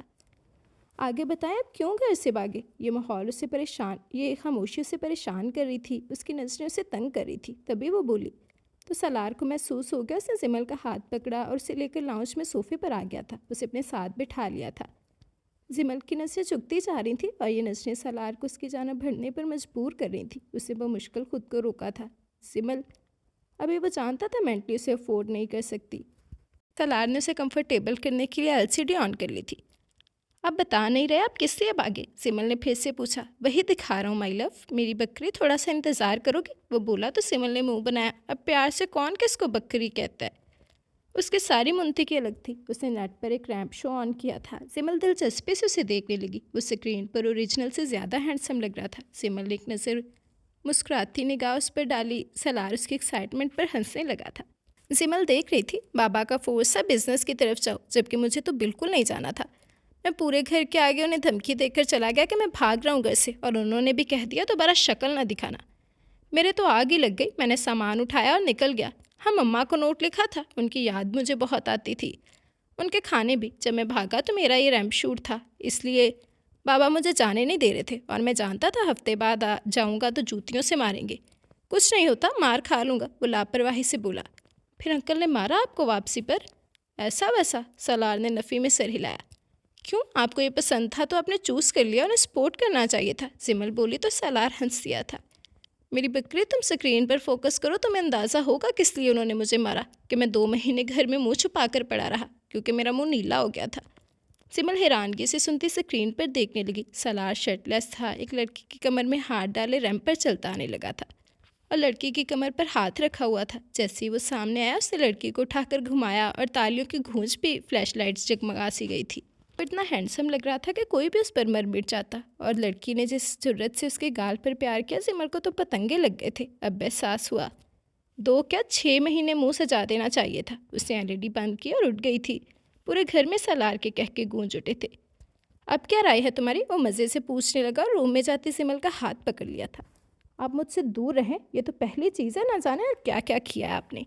वो खफकी से बोली थी। देखो, ये मेरा प्रोफेशन है, बहुत एक गंदा प्रोफेशन है आपका। अंकल ठीक कहते हैं, आपको बिजनेस करना चाहिए। सिमल ने उसकी जानब देखा। उसने सर्द सांस खींची थी। ये तो मुमकिन नहीं, वो बोला। सिमल ने खफकी से हाथ छुड़वा लिया था। सिर्फ मोहब्बत की बात थी। उसका माजी जानकर कैसे सलार ने उसको प्रोटेक्ट किया था, जबकि वो कैसे चिढ़ गई थी उसका माजी देखकर। खैर, ये तो उसका हाल भी था। सिमल मुसलसल सलार को घूर रही थी, जो खुश था। अच्छा, ये बात की बात है, उठो, हॉस्पिटल चलना है, आरिस की बेटी हुई है, वो बोला। सिमल उछली उठी थी। क्या? और आप अब बता रहे? उसको घूर भी ना सकी, खुशी में जल्दी से कमरे की तरफ भागी थी। यहाँ भी उसके कई कपड़े थे, बल्कि कुछ तो ऐसे थे जो पहने ही नहीं थे। उसने जल्दी से अपने लिए वाइट सूट निकाला। रख दो, ये रंग नहीं पहनना। सलार पीछे से आ गया था। मगर ये मुझे पसंद है, वो मन में आई। इतना प्यारा वाइट ड्रेस था। तुम्हारी पसंद फजूल है, ये पहनो। उसने रेड कलर का ड्रेस उसके हाथ में थमा दिया था। ये शॉर्ट शर्ट और कैपरी था। सलार, जिमल ने नफ़ी करना चाहिए। सलार ने कबर्ड बंद कर दी थी। तुम चाहती हो मैं तुम्हें इससे भी खूबसूरत ड्रेस पहनाऊँ? ये सारे बंद तोड़कर वो गहरी नज़रों से देखता कि जिमल उसे दूर धकेल कर भाग गई थी। खुदा ही बचाए मुझे आपसे सलार, वो मध्यम आवाज़ में बोली। खुदा ने ही हक दिया, वो मुस्कुराया। मगर वो जो लड़की और जो आपके करतूत है, मैं आपसे पूछूंगी अच्छे से पूछना। याद है ना, एक बार भाभी के भड़कने पर पूछने आई थी। वो बेड पर लेट गया था। जिमल की बोलती बंदूकी थी। सलार का फिर से कहका उठा और उसने सेल फोन निकाल लिया था। उसके फ़ोन पर फिरोज़ के मैसेजेस थे और उसने बताया था कि उन्हें 2 दिन तक निकलना है लंदन के लिए। उसे गहरी सांस पड़ी थी। अगर जिमल को अपने साथ ले जाता तो तब भी वो जिमल को टाइम नहीं दे सकेगा। काम ऐसा था, पूरा पूरा दिन सेट पर लग जाता है। करना क्या है, कुछ समझ नहीं आ रही थी। वो दोनों हॉस्पिटल पहुंचे और अंदर दाखिल होने लगे कि किसी से सलार का ज़ोरदार तसादम हुआ था। सलार ने पलटकर उसको देखा नहीं, अलबत्ता सिमल की नज़र उस पर पड़ी और वो थम गई। जबकि सईद ने सलार को देख लिया था और साथ ही इस लड़की को भी। वो एकदम रुक गया, आंखें घुमाकर सिमल को देखने लगा। सिमल के चेहरे पर खौफ सा फैला। हाँ, वो सब बता चुकी थी, मगर फिर भी उसे उसको देखकर डर लग गया। वो जल्दी से सलार के नज़दीक हो गई। क्या हुआ? सलार ने उसके शाने पर हाथ रखा। कुछ भी नहीं, वो मसनूई मुस्कुराने की कोशिश करने लगी। सलार ने घूरा। सख्त जहर लगती हो मुझे जब तुम मिनमिनाती हो। वहीं रुक कर गुस्सा करने लगा। सिमल का सर झुक गया था। चलो बाद में बात करूँगा। हाथ पकड़कर वो उसे अंदर ले गया। शरीर से ज़्यादा अब सलार की फिक्र थी उसे। वो दोनों रूम में दाखिल हुए तो वहाँ अफान और फुप्पो को ऐसे बात देखकर वो एकदम उनके आगे झुका था। अफान तो खैर नाराज़ था उससे, जबकि जिमल ने भी कुछ झिझक कर सलाम किया था। सबने उसे बहुत मोहब्बत और चाहत से ट्रीट किया। उसने आयत की बेटी को पकड़ लिया। रूई की गालों जैसी बच्ची बेहद खूबसूरत थी। उसे सोफे पर ले कर बैठ गई थी। सलार ने भी छुपकर बच्ची को देखा और मुस्कुरा दिया था। लगता है खूबसूरती में अपने ताया पर गई है। देख ले बाबा, कितनी सी उम्र में मैं ताया बनाऊं, जबकि मेरे आप अपने बच्चों की सोच भी नहीं दुनिया में। उसने मुर्तज़ा साहब की तरफ देखा था जो मुस्कुरा रहे थे। आपने इतनी देर से मेरी शादी के बारे में सोचा? वो मुंह फुला गया। मैं जानता हूँ तुम्हारे बच्चों की पूरी टीम होगी, इन सबसे ज़्यादा ही करोगे ज़िद में आकर। तो ज़्यादा ड्रामे ना करो। जिमल तो शर्म से सुर्खनार हो गई थी, जबकि सलार ने बाप को गले लगाया था। ये हुई ना बात। सब उसकी हरकत पर हंस दिए थे। आयत, तुमने नेम क्या सोचा है? जिमल ने आयत की तरफ देखा। अभी तो कुछ भी नहीं सोचा भाभी, आयत ने कंफ्यूज होकर कहा। वो काफ़ी देर से सोच रही थी। अच्छा तो फिर जल्दी से सोचो, जिमल ने कहा। ऐसा करें भाभी, आप रख दें। लगता है आपके पास कोई नाम है, हारिस बीच में बोला। मैं कैसे? ये तो आयत का हक है, जिमल ने घबराकर जल्दी से कहा था। इतनी इज्जत के वो कहाँ काबिल थी जितनी इज्जत वो सब उसे दे रहे थे। भाभी ऐसा कुछ नहीं है, बल्कि मेरे लिए भी आसानी हो जाएगी, आयत ने आरिस की तरफ देखे बिना मुस्कुरा कर कहा था। जिमल ने कन्फ्यूज़ होकर सलार को देखा जो उसे मुस्कुरा कर देख रहा था। वो एक्चुअली मुझे लगता है इसके नाम पर नूर नाम बहुत अच्छा लगेगा, और आयत का नूर है ये, जिमल लॉजिक के साथ बोली। तो सबको ये नाम बहुत पसंद आया था। वो तो सुर्ख हो रही थी जबकि बच्ची का नाम डिसाइड हो गया। मदीहा ने आगे बढ़कर उसको प्यार किया था। अल्लाह तुम्हारी भी गोद जल्द भरे, उन्होंने दुआ दी थी। जिमल झिझक गई थी। आमीन आमीन, ये आवाज़ सलार की थी। जलने कुड़ने की बजाय आमीन कहो। उसने अफान को देखा। बात मत करो मुझसे, अफान ने भड़क कर कहा था। मुझे उकसाओ मत, मैं अभी यहाँ से बात करूँगा बाबा से। मेरा तुमसे कोई वास्ता नहीं, अपने काम से काम रखो। अफान ने रूढ़ होकर उसकी तरफ देखा था। बाबा। सलार, अफान ने उसको चुटकी काटी थी। मुर्तज़ा ने उसकी तरफ देखा। बाबा, मेरे वलीमे और परीशे की शादी के बारे में कुछ सोच ले। बेटे, एक काम ठीक से होता नहीं, दूसरे की फरमाइश शुरू। सब्र करो। बाबा तुम्हें कह रहे हैं सब्र करो, मैं तो सारी उम्र वलीमे के लिए सब्र कर लूँगा। वो मुंह पर धाड़ धाड़ बातें मारकर अफान की जान निकाल रहा था। क्या मतलब? सबने इन दोनों की तरफ देखा था। मैं चलता हूँ, अफान बोला और बाहर निकल गया। जबकि सब भी कंफ्यूज थे तो पीछे से अफान की वालदा ने उनके बेटे की पसंद का इजहार किया था। कबीर तो एकदम खुश हो गया था। बेस्ट था अफान। जबकि मुर्तज़ा ने शहाब की तरफ देखा। ये फैसला तो शहाब करेगा, वो बोले तो शहाब मुस्कुरा दिए थे। घर जाकर इस मौजू पर बात ज़रूर करेंगे। अफान अपना बच्चा है, इससे बढ़कर और कौन हो सकता है हमारे लिए। नीम रजामंदी का इजहार दे दिया। वो दोनों कान लगाए दरवाजे पर खड़े थे। ओह, सलार एकदम चहकता उसके गले लगा। अफान को भी अपने कानों पर यकीन नहीं आया। मुर्तज़ा अलबत्ता खामोश थे। कबीर भी बेहद खुश था, जबकि तंजीला भी। तो तुम मुझसे कह रहे थे तूने मेरे लिए क्या किया? अफान ने उसे दूर किया। ये मैंने ही तो किया, सलार ने आंखें निकाली। लो सुन लो, अफान ने मुंह फेर लिया। अच्छा अब तो जिमल ना बन, वो भी नाराज़ है। तेरी शक्ल ही ऐसे है, वो चंद घंटे में तुझसे नाराज़ हो गई। उसने सर हिलाया था। सलार ने उसकी गर्दन दबोच ली।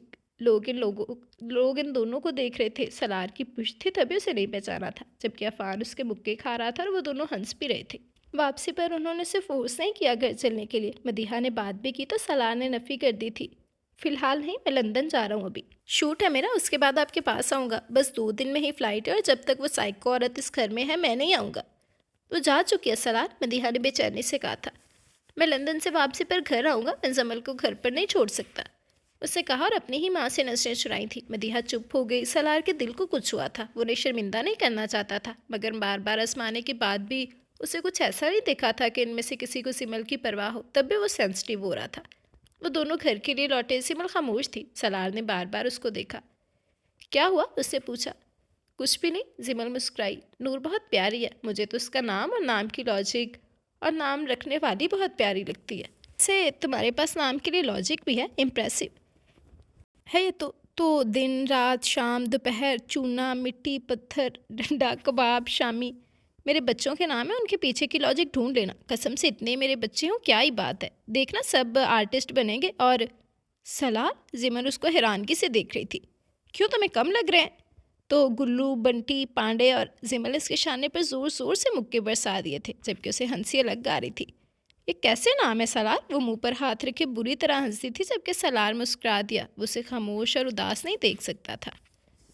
सईद मुर्तज़ा को कॉल कर रहा था वो मुसलसल। वो उसे आखिरी बार वार्न करना चाहता था मगर मुर्तज़ा की तरफ से कोई जवाब नहीं था। तभी उसने एक आदमी को कॉल की। कितना पैसा चाहिए तुम्हें? 10 करोड़। 10 करोड़ में तुम प्रूफ के साथ सारा सच बोल दोगे? वो बोला तो उस आदमी ने फ़ौरन हामी भर ली थी। सईद खबासत से मुस्कुराया। ज़्यादा देर नहीं मुर्तज़ा, कबीर सलार।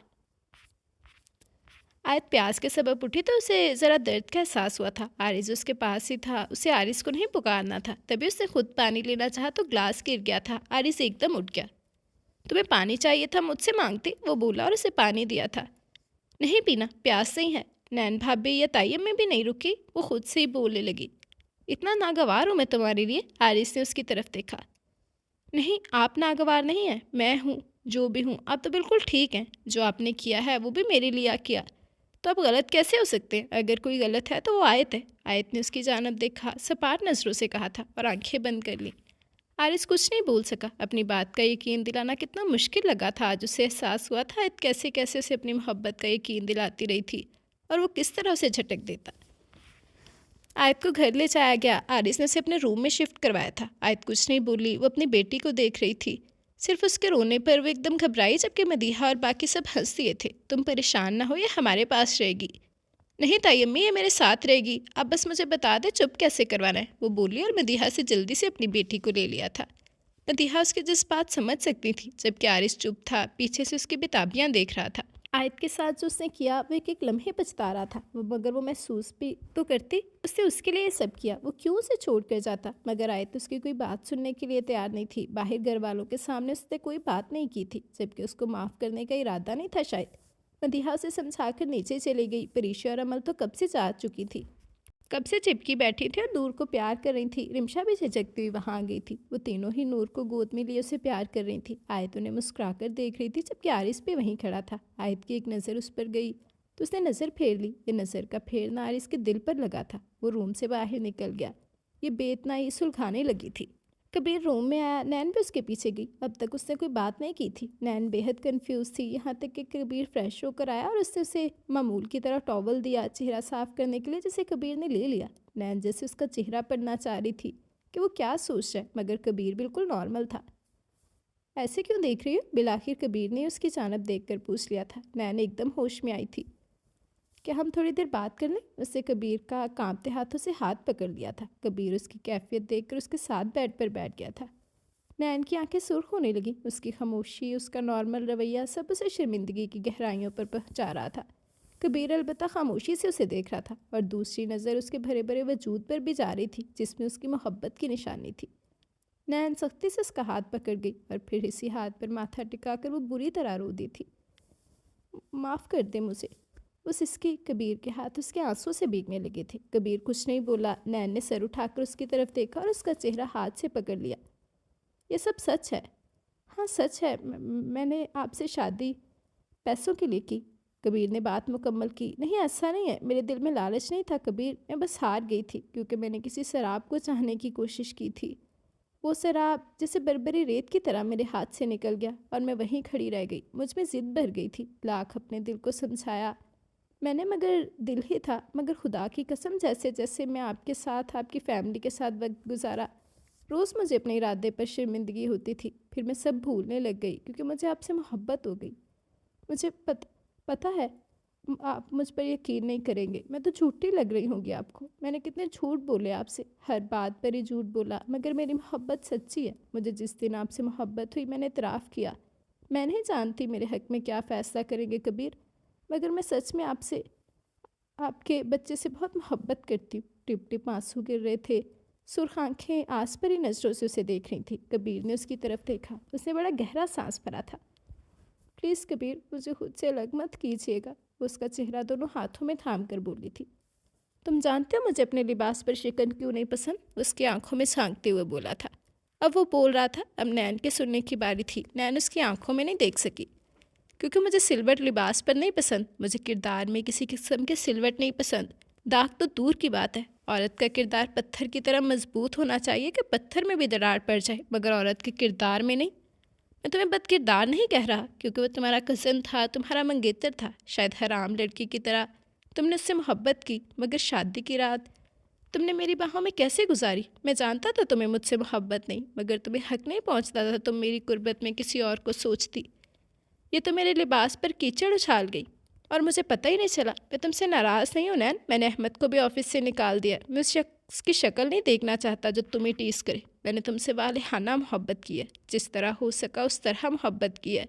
और तुम मेरे बिना रहती हो या नहीं मैं नहीं जानता, मगर मैं तुम्हारे बिना नहीं रह सकता। मैं तुम्हें खुद से दूर कर कैसे करूँगा फिर? वो उसके चेहरे पर हाथ फेरते हुए मुस्कुरा दिया था। मगर यहाँ उसने उसका हाथ दिल के मुकाम पर रखा था। यहाँ बहुत तकलीफ़ हुई है। बात शराफ़तदारी की आ जाए तो कबीर वो चीज़ें तोड़ देता है, और तुम मेरे लिए मेरी मोहब्बत की रात को मेरे दिल में फांस बना दिया, वो कहकर उठने लगा था। कबीर, मैं जोड़ दूंगी इस दिल को। आप कहें तो इस कमरे से कहीं भी ना जाऊं। आप जैसा कहेंगे वैसा करूंगी। मैं कभी अम्मी के घर नहीं जाऊंगी। वो जल्दी से बोलते उसके आगे आ खड़ी हुई थी। नहीं, मुझे तुम्हें कैद नहीं करना। मुझे वक्त चाहिए और मुझसे कुछ फासले पर रहो। शायद मैं खुद को समझा लूँ कि तुम्हारी मोहब्बत मेरे लिए सच्ची है। उसकी आंखों से बहते आंसुओं को देखता बाहर निकल गया। आराम भी नहीं किया जबकि नैन फूट फूट कर रो दी थी। मुर्तज़ा ने मोबाइल पर सईर की कई कॉल्स देखी और अभी वो फ़ोन करता कि शहाब रूम में आ गया था। मैं अफ़ान के लिए हाँ कर रहा हूँ, उसने मुर्तज़ा को बताया। अच्छा फैसला, मुर्तज़ा मसरूफ़ से बोले थे। चलें फिर सलार के वलीमे के साथ साथ परीशे की शादी की तैयारियां भी शुरू कर लेते हैं, शहाब ने मुस्कुरा कर कहा। हाँ ठीक है, वो बोले और कॉल मिला ली, मगर सईर फ़ोन नहीं उठा रहा था। अच्छा, मैं आपसे फिर बात करता हूँ। शहाब उनकी मसरूफियत समझ गया और उठ गया, जबकि उनका दिल अनहोनी के एहसास से बुरी तरह धड़क रहा था। सईर घर के अंदर दाखिल हुआ तो सबसे पहली नज़र उसके जहन पर गई, जो कि रिमशा को देख रहा था, जो नूर को गोद में उठाए हुए थी। परीशा और अमल भी उसके साथ ही थी। अचानक उसकी नज़र इस अजनबी पर पड़ी जो अंदर आ रहा था। जैन उसके बारे में कुछ जानता नहीं था। तभी उसने आगे बढ़कर सईर से हाथ मिलाया और तीनों लड़कियों को इशारा किया कि अंदर जाओ। वो तीनों अंदर चली गई थी। तो जैन ने सईर के पीछे खड़े एक आदमी को देखा था। मुर्तज़ा कबीर सलार से मिलना है, सईर बोला। तो जैन ने सर हिलाया था। सलार भैया तो नहीं है यहाँ, वो कुछ दिनों के लिए फ्लैट पर गए हैं। वो इससे पहले किसी को बुलाता तो सईर को बताने लगा, जबकि सईर चौंका था। असल मुद्दा तो वो था। तभी उसने जैन को मुस्कुरा कर कहा कि उसे फ़ोन करके बुला लिया जाए। जैन ने भी पूरी अक्लमंदी का सबूत देते हुए सलार को कॉल कर ली थी। ब्यू, आपसे कोई मिलने आया है, आप आ सकते? जैन बोला तो दूसरी तरफ से सलार ने बताया कि वो और जिमल पहले ही नूर से मिलने आ रहे हैं और रास्ते में हैं। जैन मुस्कुरा दिया। घर तो उसके बिना अधूरा लगता था। भैया आ रहे हैं, आप बैठे, जैन ने बताया। वो दोनों बैठ गए। तभी एक और मर्द भी अंदर दाखिल हुआ। जैन ने कबीर को बुलाना मुनासिब समझा। वो मुड़ता कि सईर के वालिद ने एकदम उसे रोका था। बेटा अभी नहीं, सलार आ जाए फिर बुला लेना। तुम बताओ, तुम कैसे हो? मुझे नहीं पहचाना? मैं तुम्हारे वालिद के साथ काम करता रहा हूँ, बस कुछ ज़रूरी बातें थी, उन्हीं की वजह से आज यहाँ आना पड़ा। वो ऐसे बोले, लहजे में चाशनी भर ली। जैन समझ गया बिजनेस से रिलेटेड लोग हैं, मगर सलार का क्या काम था? खैर, बाहर सलार की गाड़ी का हॉर्न बजा था। सईर मुस्कुरा कर उठा। तभी कबीर भी बाहर निकला था और सामने सईर उसके बाप के साथ एक अजनबी को देखकर वो गुस्से से खौलता हुआ उन तक पहुंचा था। क्या करने आए हो यहाँ? वो सईर का गिरेबान पकड़ते हुए बोला था। भाई, जैन ने उसका हाथ हटाना चाहा। हट जाओ, कबीर ने घूरा। वो पीछे हट गया। तभी सलार भी अंदर दाखिल हुआ और मुर्तज़ा जो घबरा रहे थे मदीहा को पुकारने के लिए बाहर निकले, मगर बाहर का मंजर देखकर उन्हें वजह समझ आ गई। उनका दिल क्यों घबरा रहा था।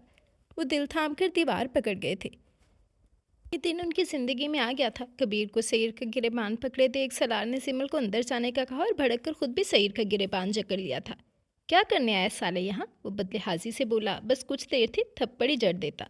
सईर की मुस्कुराहट में कमी ना आई। सब लड़कियां कमरे में से बाहर झांकने लगी, जबकि औरतें किचन में थी। बाहर सिर्फ मर्द थे। आरिस भी नीचे आ गया और दौड़कर अपने भाइयों तक पहुंचा था।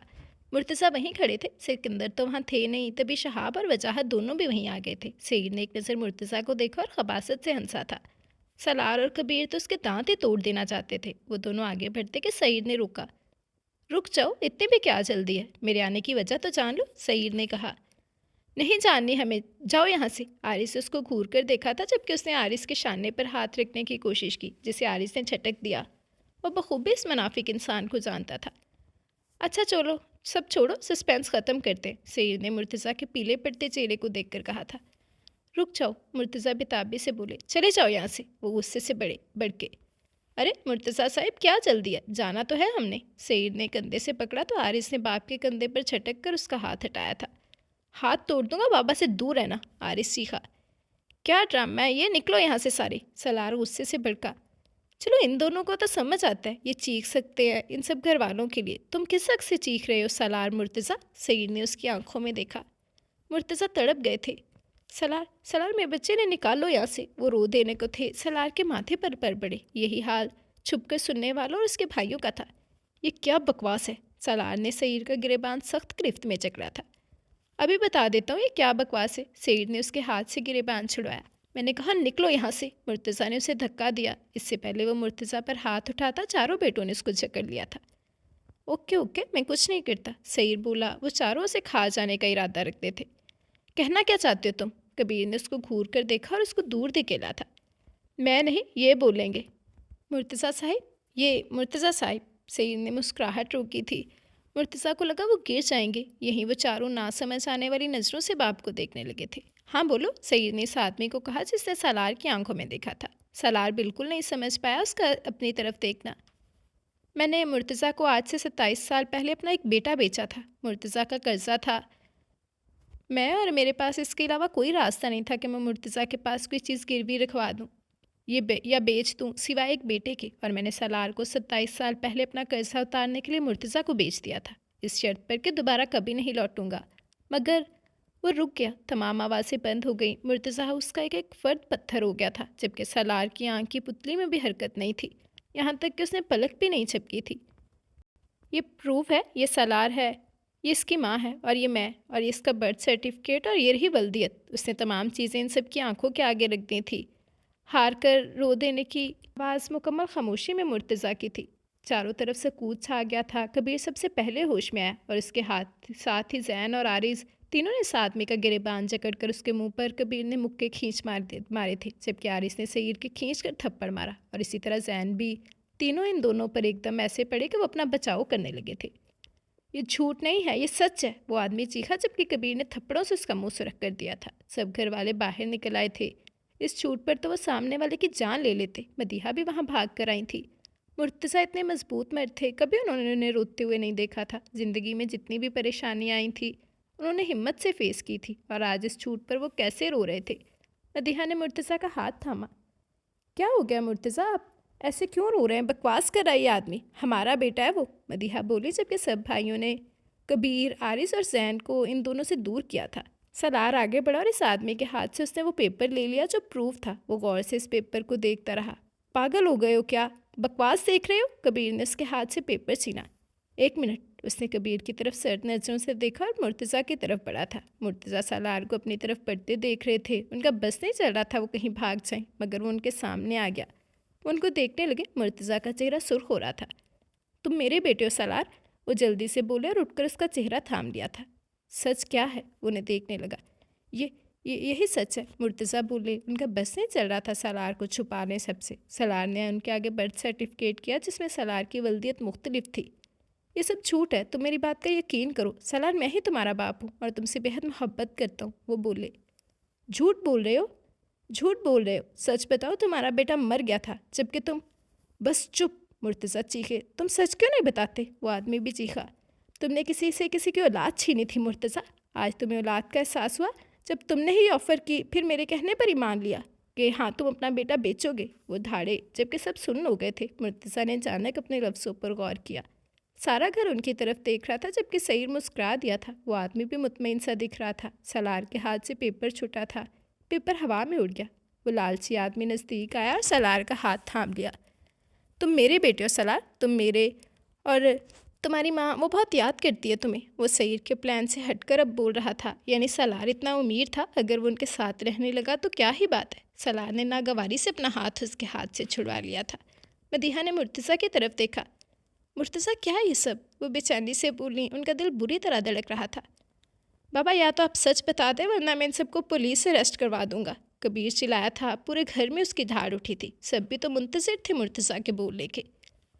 कबीर के बाद मदीहा की तबीयत बहुत ख़राब रहने लगी थी, और जबकि हमारे घर एक और खुशी भी आने वाली थी। मैं बेहद खुश था, और जिस दिन वो हमारे हाथ में आता, डॉक्टर्स ने मेरे आगे पेपर्स कर दिए। केस कॉम्प्लिकेटेड था, या तो बच्चा बचता या बीवी। मैं डॉक्टर की शक्ल देखने लगा। डॉक्टर से दोनों को बचाने के लिए फ़ोर्स किया, मगर उन्होंने कह दिया फिर आप कहीं और ले जाएं। मैं जानता था मदीहा कितनी हसास है बच्चों के लिए, और मैं एक पल के लिए उसकी आंखों में आंसू नहीं देख सकता था। मैंने अपनी बीवी को बचाना था, मैंने साइन कर दिए। जब वो होश में आई तो बार बार अपने बच्चे का पूछने लगी। मैंने बहुत टालना चाहा मगर सच बताने की हिम्मत नहीं हो सकी। उस दिन मिर्ज़ा मेरे पास आया। मैं कुछ सोच समझ नहीं पा रहा था। मैंने गुस्से में उसे फ़ौरन अपने पैसे लेने की डिमांड की। उसी हॉस्पिटल में मुझे पता चला मिर्ज़ा के यहाँ बेटा हुआ है, जबकि मिर्ज़ा जानता था मैं कि कितना घटिया और लालची आदमी है। उसने मेरे फोर्स करने पर बस इतना ही कहा कि मेरा बेटा है, उसे ले लो और मेरी जान छोड़ दो। इस बात पर मैं एकदम मुतवज्जह हुआ। मदीहा की तबीयत, डॉक्टर्स का फोर्स कि वो काफ़ी ज़हनी बर्डन का शिकार हो जाएंगी। मैंने हामी भर ली, जबकि इस लालची आदमी ने एक पल भी नहीं लगाया। उल्टा मुझसे कर्जा माफ़ करने के साथ साथ इसकी बीवी ने बच्चा देने से पहले मुझसे मज़ीद पैसे मांगे, जिसे मैंने दे दिए। ये दोनों घटिया हैं, सांप है, अपनी ही औलाद बेची थी इन्होंने मुझे।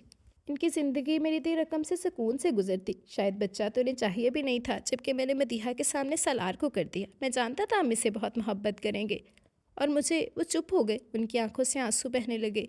मैंने ये बात सबसे छुपाई थी। इस बात को कोई नहीं जानता था सिवाय मेरे। ज़िंदगी में एक लम्हा भी ऐसा नहीं गुजरा जब मैंने तुम में और बाकी सब में फ़र्क किया। उल्टा जान बसती थी तुम में, कहीं तुम्हें कभी पता ना चल जाए। साकत नज़रों से शौक की कैफियत में सब मुर्तज़ा को सुन रहे थे। मुर्तज़ा चुप हो गए, जबकि सब ने सुन खड़े सलार की तरफ देखा था। ये सच है सलार, तुम मेरे बेटे नहीं, बस इस हद तक कि तुम्हें तुम्हारी माँ ने नहीं, एक लालची और पैसों की हिस्स भरी औरत ने जन्म दिया। मगर तुम मेरी औलाद हो, तुम्हें मैंने पाला है, तुम्हारी माँ ने पाला है। उसके सामने आ गए थे। सलार को लग रहा था अगर वो अगला सांस भी लेगा तो वो सांस भी उसे बता देगा वो तो उसका है ही नहीं, ऐसी दगा देगा। सलार ने मुर्तज़ा से नज़रें फेर ली। ये नज़रों का फेर मुर्तज़ा की जान पर बन गया था और इस भीड़ में सुर्ख नज़रों से खड़ी सिमल की तरफ देखा था। शायद कोई था तो अब बस वो थी उसकी। वो मुर्तज़ा के पास से हटकर सिमल के सामने आ गया। गहरी सांस ऐसे खींची कि खामोशी में बस उसकी सांस गूंजी थी। चलो, उसे सिमल का हाथ पकड़ा। सिमल ने सबकी तरफ देखा था। वहाँ खड़े सब लोगों की नज़रों में आंसू थे। उसे खो देने का डर था। उसे बताने के लिए ज़ुबानें बेताब थीं कि वो सब उससे कितनी मोहब्बत करते और कैसे मुर्तज़ा हाउस उसके बिना वीरान है। मगर ज़बानों पर कफल था। सईर उसका बाप निकल चुके थे चुपके से, जबकि वो आदमी ज़रा फांसे पर खड़ा था। ये सब टोपी ड्रामा ज़बत से देख रहा था, जबकि सलार तो उसे एटीएम लग रहा था। इतना अमीर था वो, सईर से पैसे लेने की बजाय पैसे बनाने वाली मशीन ही क्यों ना ब्लैकमेल करके साथ ले जाए। सिमल ने सलार के हाथ से अपना हाथ निकाल लिया। सलार ने चौंक कर उसकी तरफ देखा था। हम यहीं रहेंगे सलार, इकट्ठे अपनों के साथ, यही हमारे अपने हैं। सिमल ने बमुश्किल अपनी बात पूरी की थी। सलार अपने खाली हाथ को देखता गया। एक नज़र गौर से इसको देखा और फिर पीछे पलट गया था। सलार, वहाँ कितनों ने उसे आवाज़ दी थी, जबकि सलार मुर्तज़ा हाउस से बिना कुछ सुने, बिना कुछ कहे निकल गया था। वो आदमी उसके पीछे भागा था। सलार अपनी गाड़ी में बैठा। पूरा घर उसे पोर्च में नजर आया था, दौड़ कर आता हुआ, जिसमें सबसे आगे घबराए हुए परेशान सी सिमल थी, जबकि मुर्तज़ा ज़मीन बोस हो गए थे और सलार ने गाड़ी आगे बढ़ा ली। शायद इन सब ने उसे आखिरी बार देखा था। उस रात बहुत पी थी उसने, बेहद पी थी। इतनी पी कि सुबह हो गई। शराब पीकर वो अपने जहन से सब कुछ निकाल देना चाहता था। वो अपने फ्लैट नहीं गया था, जानता था सब वहाँ आ जाएंगे।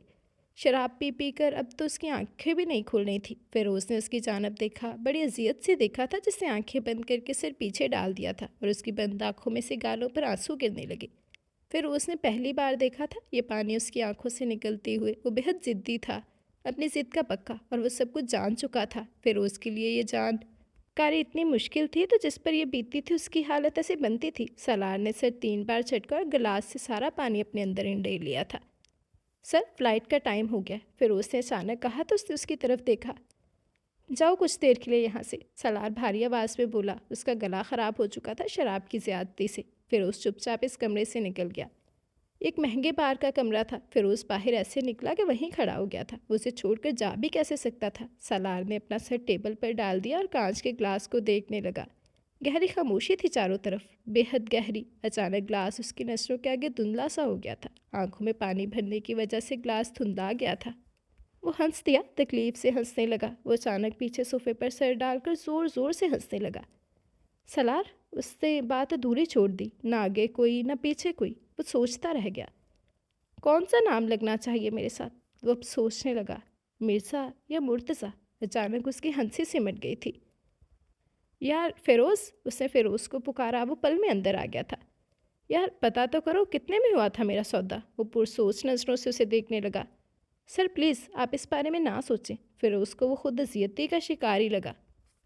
सलार उसकी चानब देखता रहा और अचानक उसने टेबल पर एक हाथ मारा था। सारे ग्लास और तकरीबन 10 शराब की बोतलें ज़मीन पर सो गई थीं। सलार ने हाथ झाड़े। चलो बस, इतना ही कहा और स्याह मास्क लगाकर, सर पर कैप रखकर, ब्लैक गॉगल्स लगाए वो मीडिया से बचकर चला गया था, बहुत दूर, सबसे दूर। जी, तो ये थी हमारे नावल की थर्ड लास्ट एपिसोड। उम्मीद करती हूँ कि आप लोगों को पसंद आई होगी। अपनी राय का इजहार ज़रूर कीजिएगा कि कैसी लगी आप लोगों को एपिसोड और कैसा लगा नावल का ट्विस्ट, ख़ासकर सलार की तरफ से। और I really feel really really very bad for Salaar. और आप लोग भी बताइएगा कि आप लोगों को सलार के लिए कैसा लग रहा है। मेरा तो सच में दिल टूट के चिकनाचूर हो गया है। तो आप लोगों की राय का बेसब्री से इंतज़ार रहेगा। अच्छा रिस्पॉन्स दीजिएगा कि थर्ड लास्ट एपिसोड कैसी लगी। इसके अलावा जिसने अभी तक चैनल सब्सक्राइब नहीं किया, जल्दी से चैनल सब्सक्राइब कर लें, बेल आइकन दबा दें ताकि हर आने वाली नई वीडियो आपको मिलती रहे। लाइक, कमेंट और शेयर करना मत भूलें, ठीक है। तो अच्छा रिस्पॉन्स दीजिएगा, ज़रूर बताइएगा कि अब क्या लगता है कि आगे क्या होने वाला है। वैसे थोड़ा सा बता दूँ, चले थोड़ा सा बता देती हूँ। ले लें भाई, एक पेज, एक लफ्ज़ मैंने और नीचे कर दिया। अब 1 साल बाद की स्टोरी शुरू होगी। 1 साल का अरसा गुजर जाएगा, सलार सबसे दूर चला गया। तो अब क्या लगता है कि आगे क्या होगा? आप सबकी राय का, कमेंट्स का बेसब्री से इंतज़ार करूँगी। तो अच्छा रिस्पॉन्स दीजिएगा। चले हम एक दफ़ा अपना कमेंट सेक्शन देख लेते हैं, फिर अपनी वीडियो एंड करेंगे। जी, तो चलिए हम लोग कमेंट सेक्शन देखते हैं। सबसे पहले मरियम कुरैशी कह रही है बहुत अच्छा नावल है। Thank you very much Mariam Qureshi, आपको अच्छा लगा, मुझे खुशी हुई। आगे भी आपकी राय का बेसब्री से इंतज़ार रहेगा। ओसिया ख़ान ने लाइक किया, thank you very much Osia Khan. Saira Bibi कह रही हैं best episode, thank you very much Saira Bibi, आपको अच्छा लगा, मुझे खुशी हुई। आगे भी आपकी राय का बेसब्री से इंतज़ार रहेगा। देन ख़ान हमीद कह रहे हैं ज़बरदस्त, thank you very much Khan Hamid. Then Shasiya Anwar कह रही है बहुत प्यारा नावल है और प्लीज़ मेरे लिए दुआ करना कि अल्लाह पाक मुझे औलाद से नवाजे। आमीन सुम्मा आमीन, आमीन सुम्मा आमीन। अल्लाह पाक आपको जल्द औलाद से नवाजे और नेक सालिहा औलाद से नवाजे।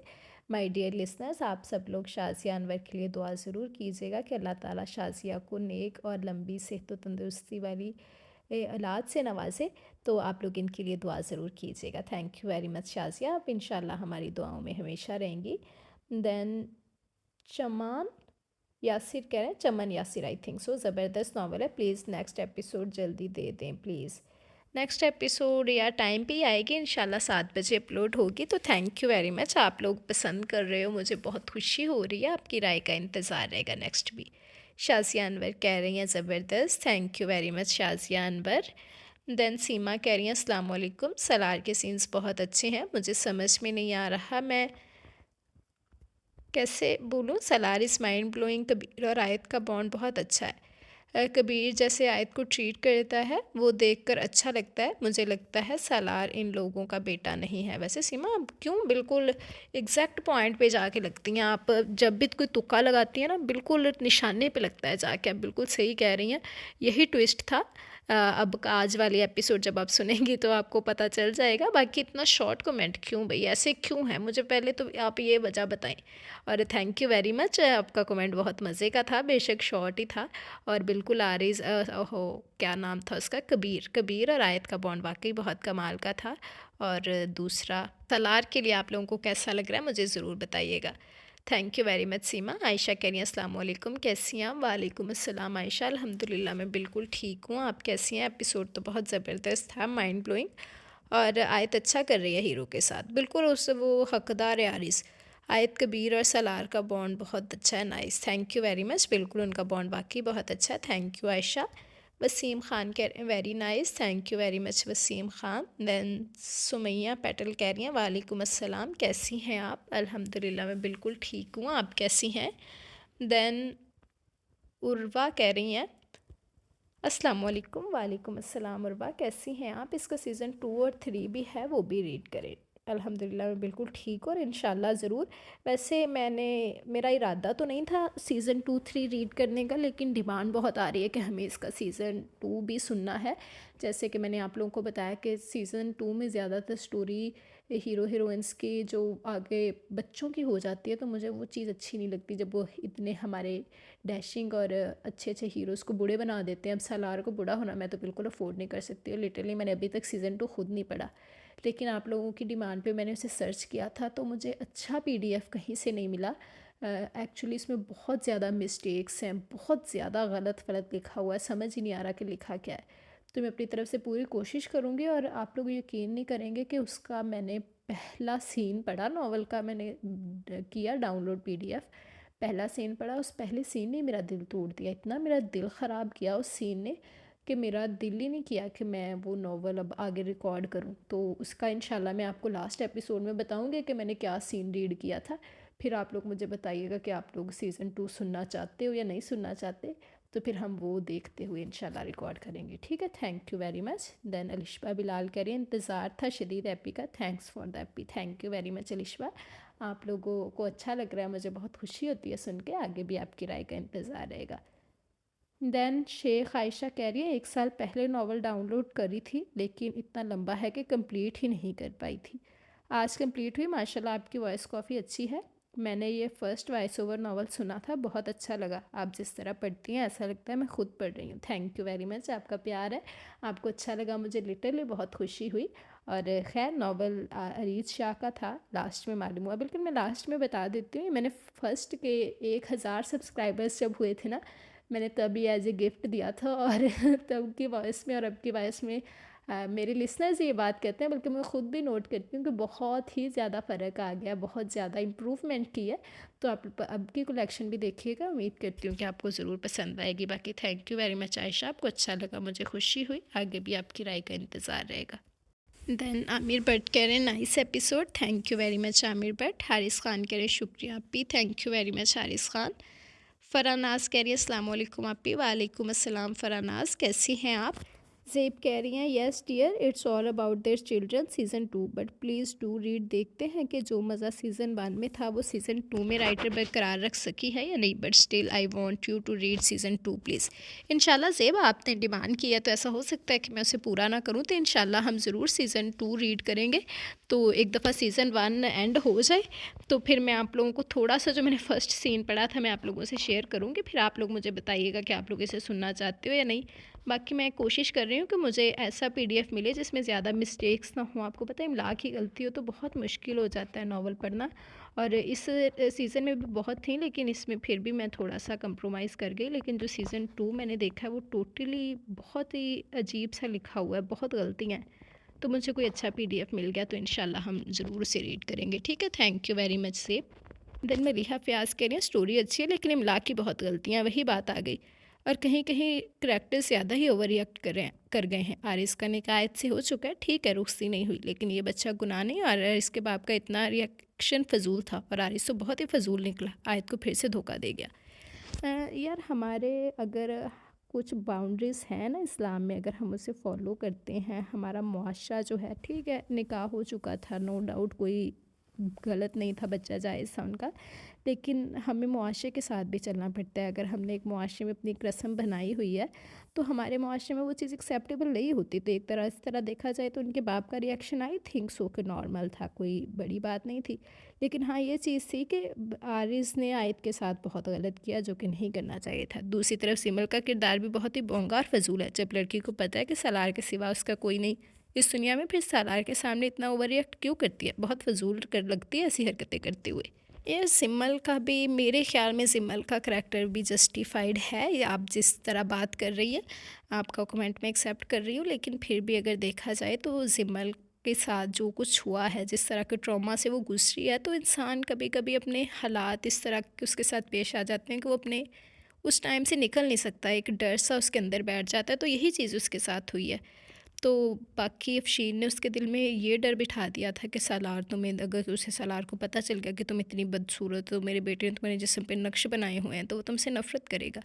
तो वो ये चीज़ भी डर रही थी कि एक इंसान उसका अपना है, उससे भी उसने इस हालत में देख लिया तो उसे छोड़ देगा, और ये एक ठीक है चीज़ उसके दिमाग में एक चीज़ स्टक हो गई है तो वो फ़जूल हरकतें ही करेगी ना।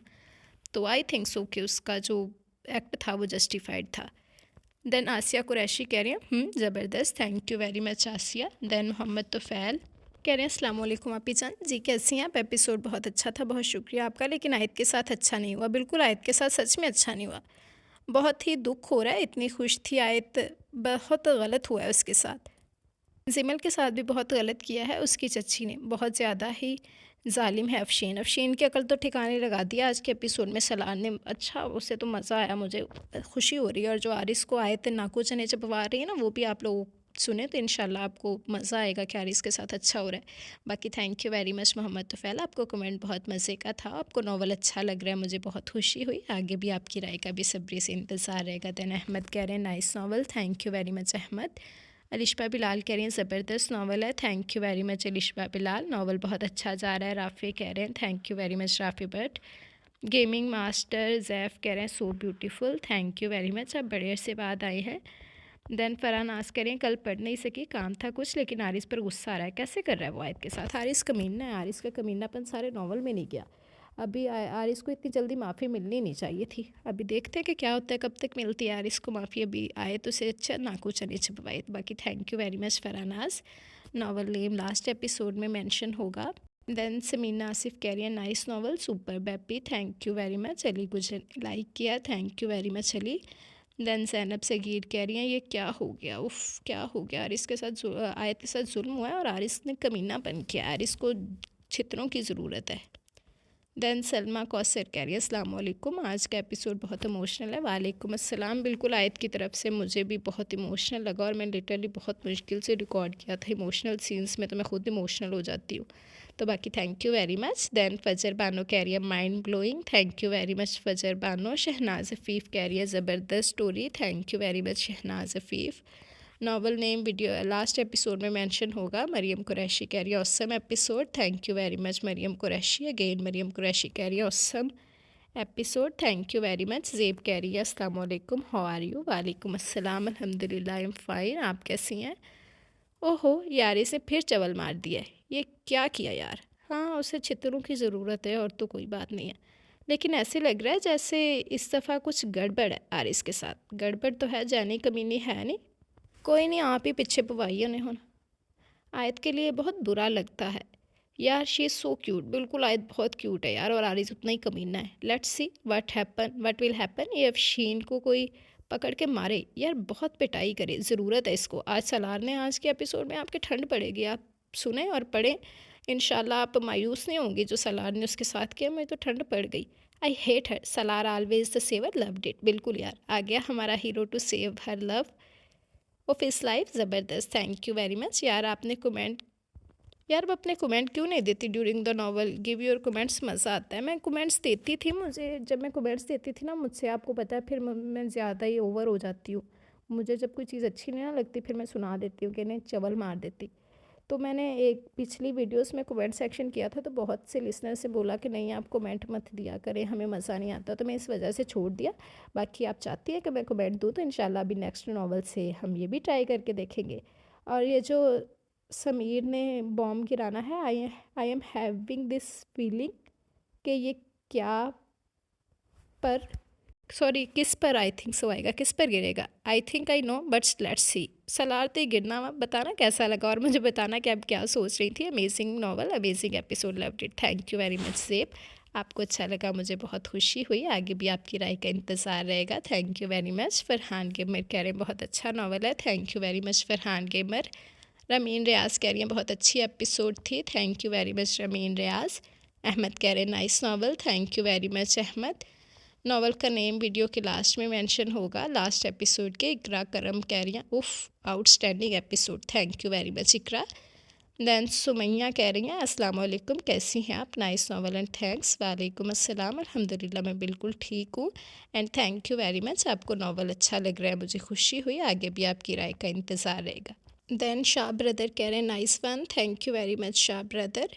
देन हाशिम जबील कह रहे हैं प्लीज़ 2 एपिसोड्स दिया करें, मुझे पता है कि मुश्किल है मगर आपके नॉवल बहुत पसंद आता है, थैंक यू वेरी मच। आपकी मैं कदर करती हूँ लिटरली, लेकिन आपको पता है कि 2 एपिसोड्स देना बहुत मुश्किल हो जाता है, लेकिन मैंने फिर भी लॉन्ग एपिसोड देती हूँ तो आप लोग प्लीज़ थोड़ा सा मेरे लिए एडजस्ट किया करें।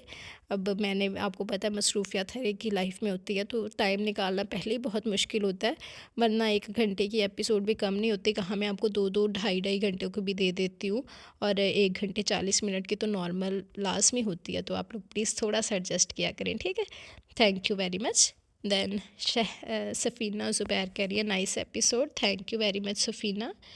एंड देन सबीउल्ला भट्ट कह रहे ये जैनी की बच्ची का काम है। बिल्कुल जैनी कमीने का ही काम है। और आरिज़ मनूस मारा पता नहीं वैसे आयत के साथ तो बड़ी चवले मार रहा था, बड़ा हीरो बन रहा था, एक जैनी नहीं संभाली गई इस कमीने से। देन तैयब ख़ान ने बेचारे सैड हो गए आयत के लिए। कोई बात नहीं, आज के एपिसोड में जो आपने सुनी है यकीनन आपकी मुराद पूरी हो गई होगी कि चलो आरिज़ नू अकल आ गई। वसिया ख़ान कह रही है nice episode, thank you very much Wasiya Khan. Aesthetic girl कह रही है आयत के साथ ऐसा नहीं होना चाहिए था, फीलिंग सो बैड फॉर आयत। लेकिन मुझे लगता है कि वो खल रहा था, कुछ तो सामने आएगा इस बारे में। बिल्कुल जाने दे करतूत, अपना प्यार मोहब्बत लैके फिरे।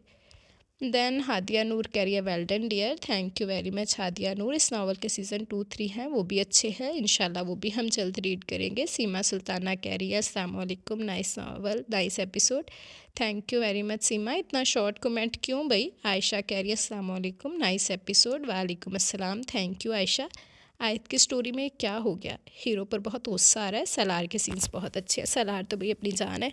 और आरिस को वाकई छित्तरों की कमी है। मैं शुरू से लेकर लास्ट तक यही कहती आई हूँ कि आरिस के छित्तर पढ़ने चाहिए थे जो सलार के पढ़ते हैं ना बेचारे के। उसके अब्बा हजूर से वही आयत को ये आरिस को 4 लगे होते ना तो उसे अब तक अकल आई होती। हारिस खान कह रहे हैं आप भी ज़बरदस्त, thank you very much Haris Khan. Shahreen Shahzadi कह रही है nice episode, thank you very much Shahreen Shahzadi. Then Aamir Bhatt कह रहे हैं नेक्स्ट एपिसोड अपलोड हो चुकी है, आप सुने और आपको अच्छी लगेगी इंशाल्लाह। देन मोहम्मद मारूफ़ कह रहे हैं लाजवाब है, थैंक यू वेरी मच जी। तो ये थे हमारे आज के कमेंट्स। उम्मीद करती हूँ कि आप लोगों को हमारी आज की नावल की 3rd लास्ट एपिसोड पसंद आई होगी। आप सबकी राय का, आप सबके कमेंट्स का बेसब्री से इंतज़ार रहेगा। अच्छा रिस्पांस दीजिएगा और मुझे ज़रूर बताइएगा कि आप लोगों को आज की एपिसोड कैसी लगी।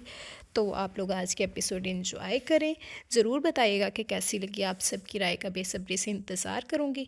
तो अब हम इंशाल्लाह हाज़िर होंगे कल इस नावल की 2nd लास्ट एपिसोड के साथ। तब तक के लिए मुझे इजाज़त दें, दुआओं में याद रखिएगा। अल्लाह हाफ़िज़।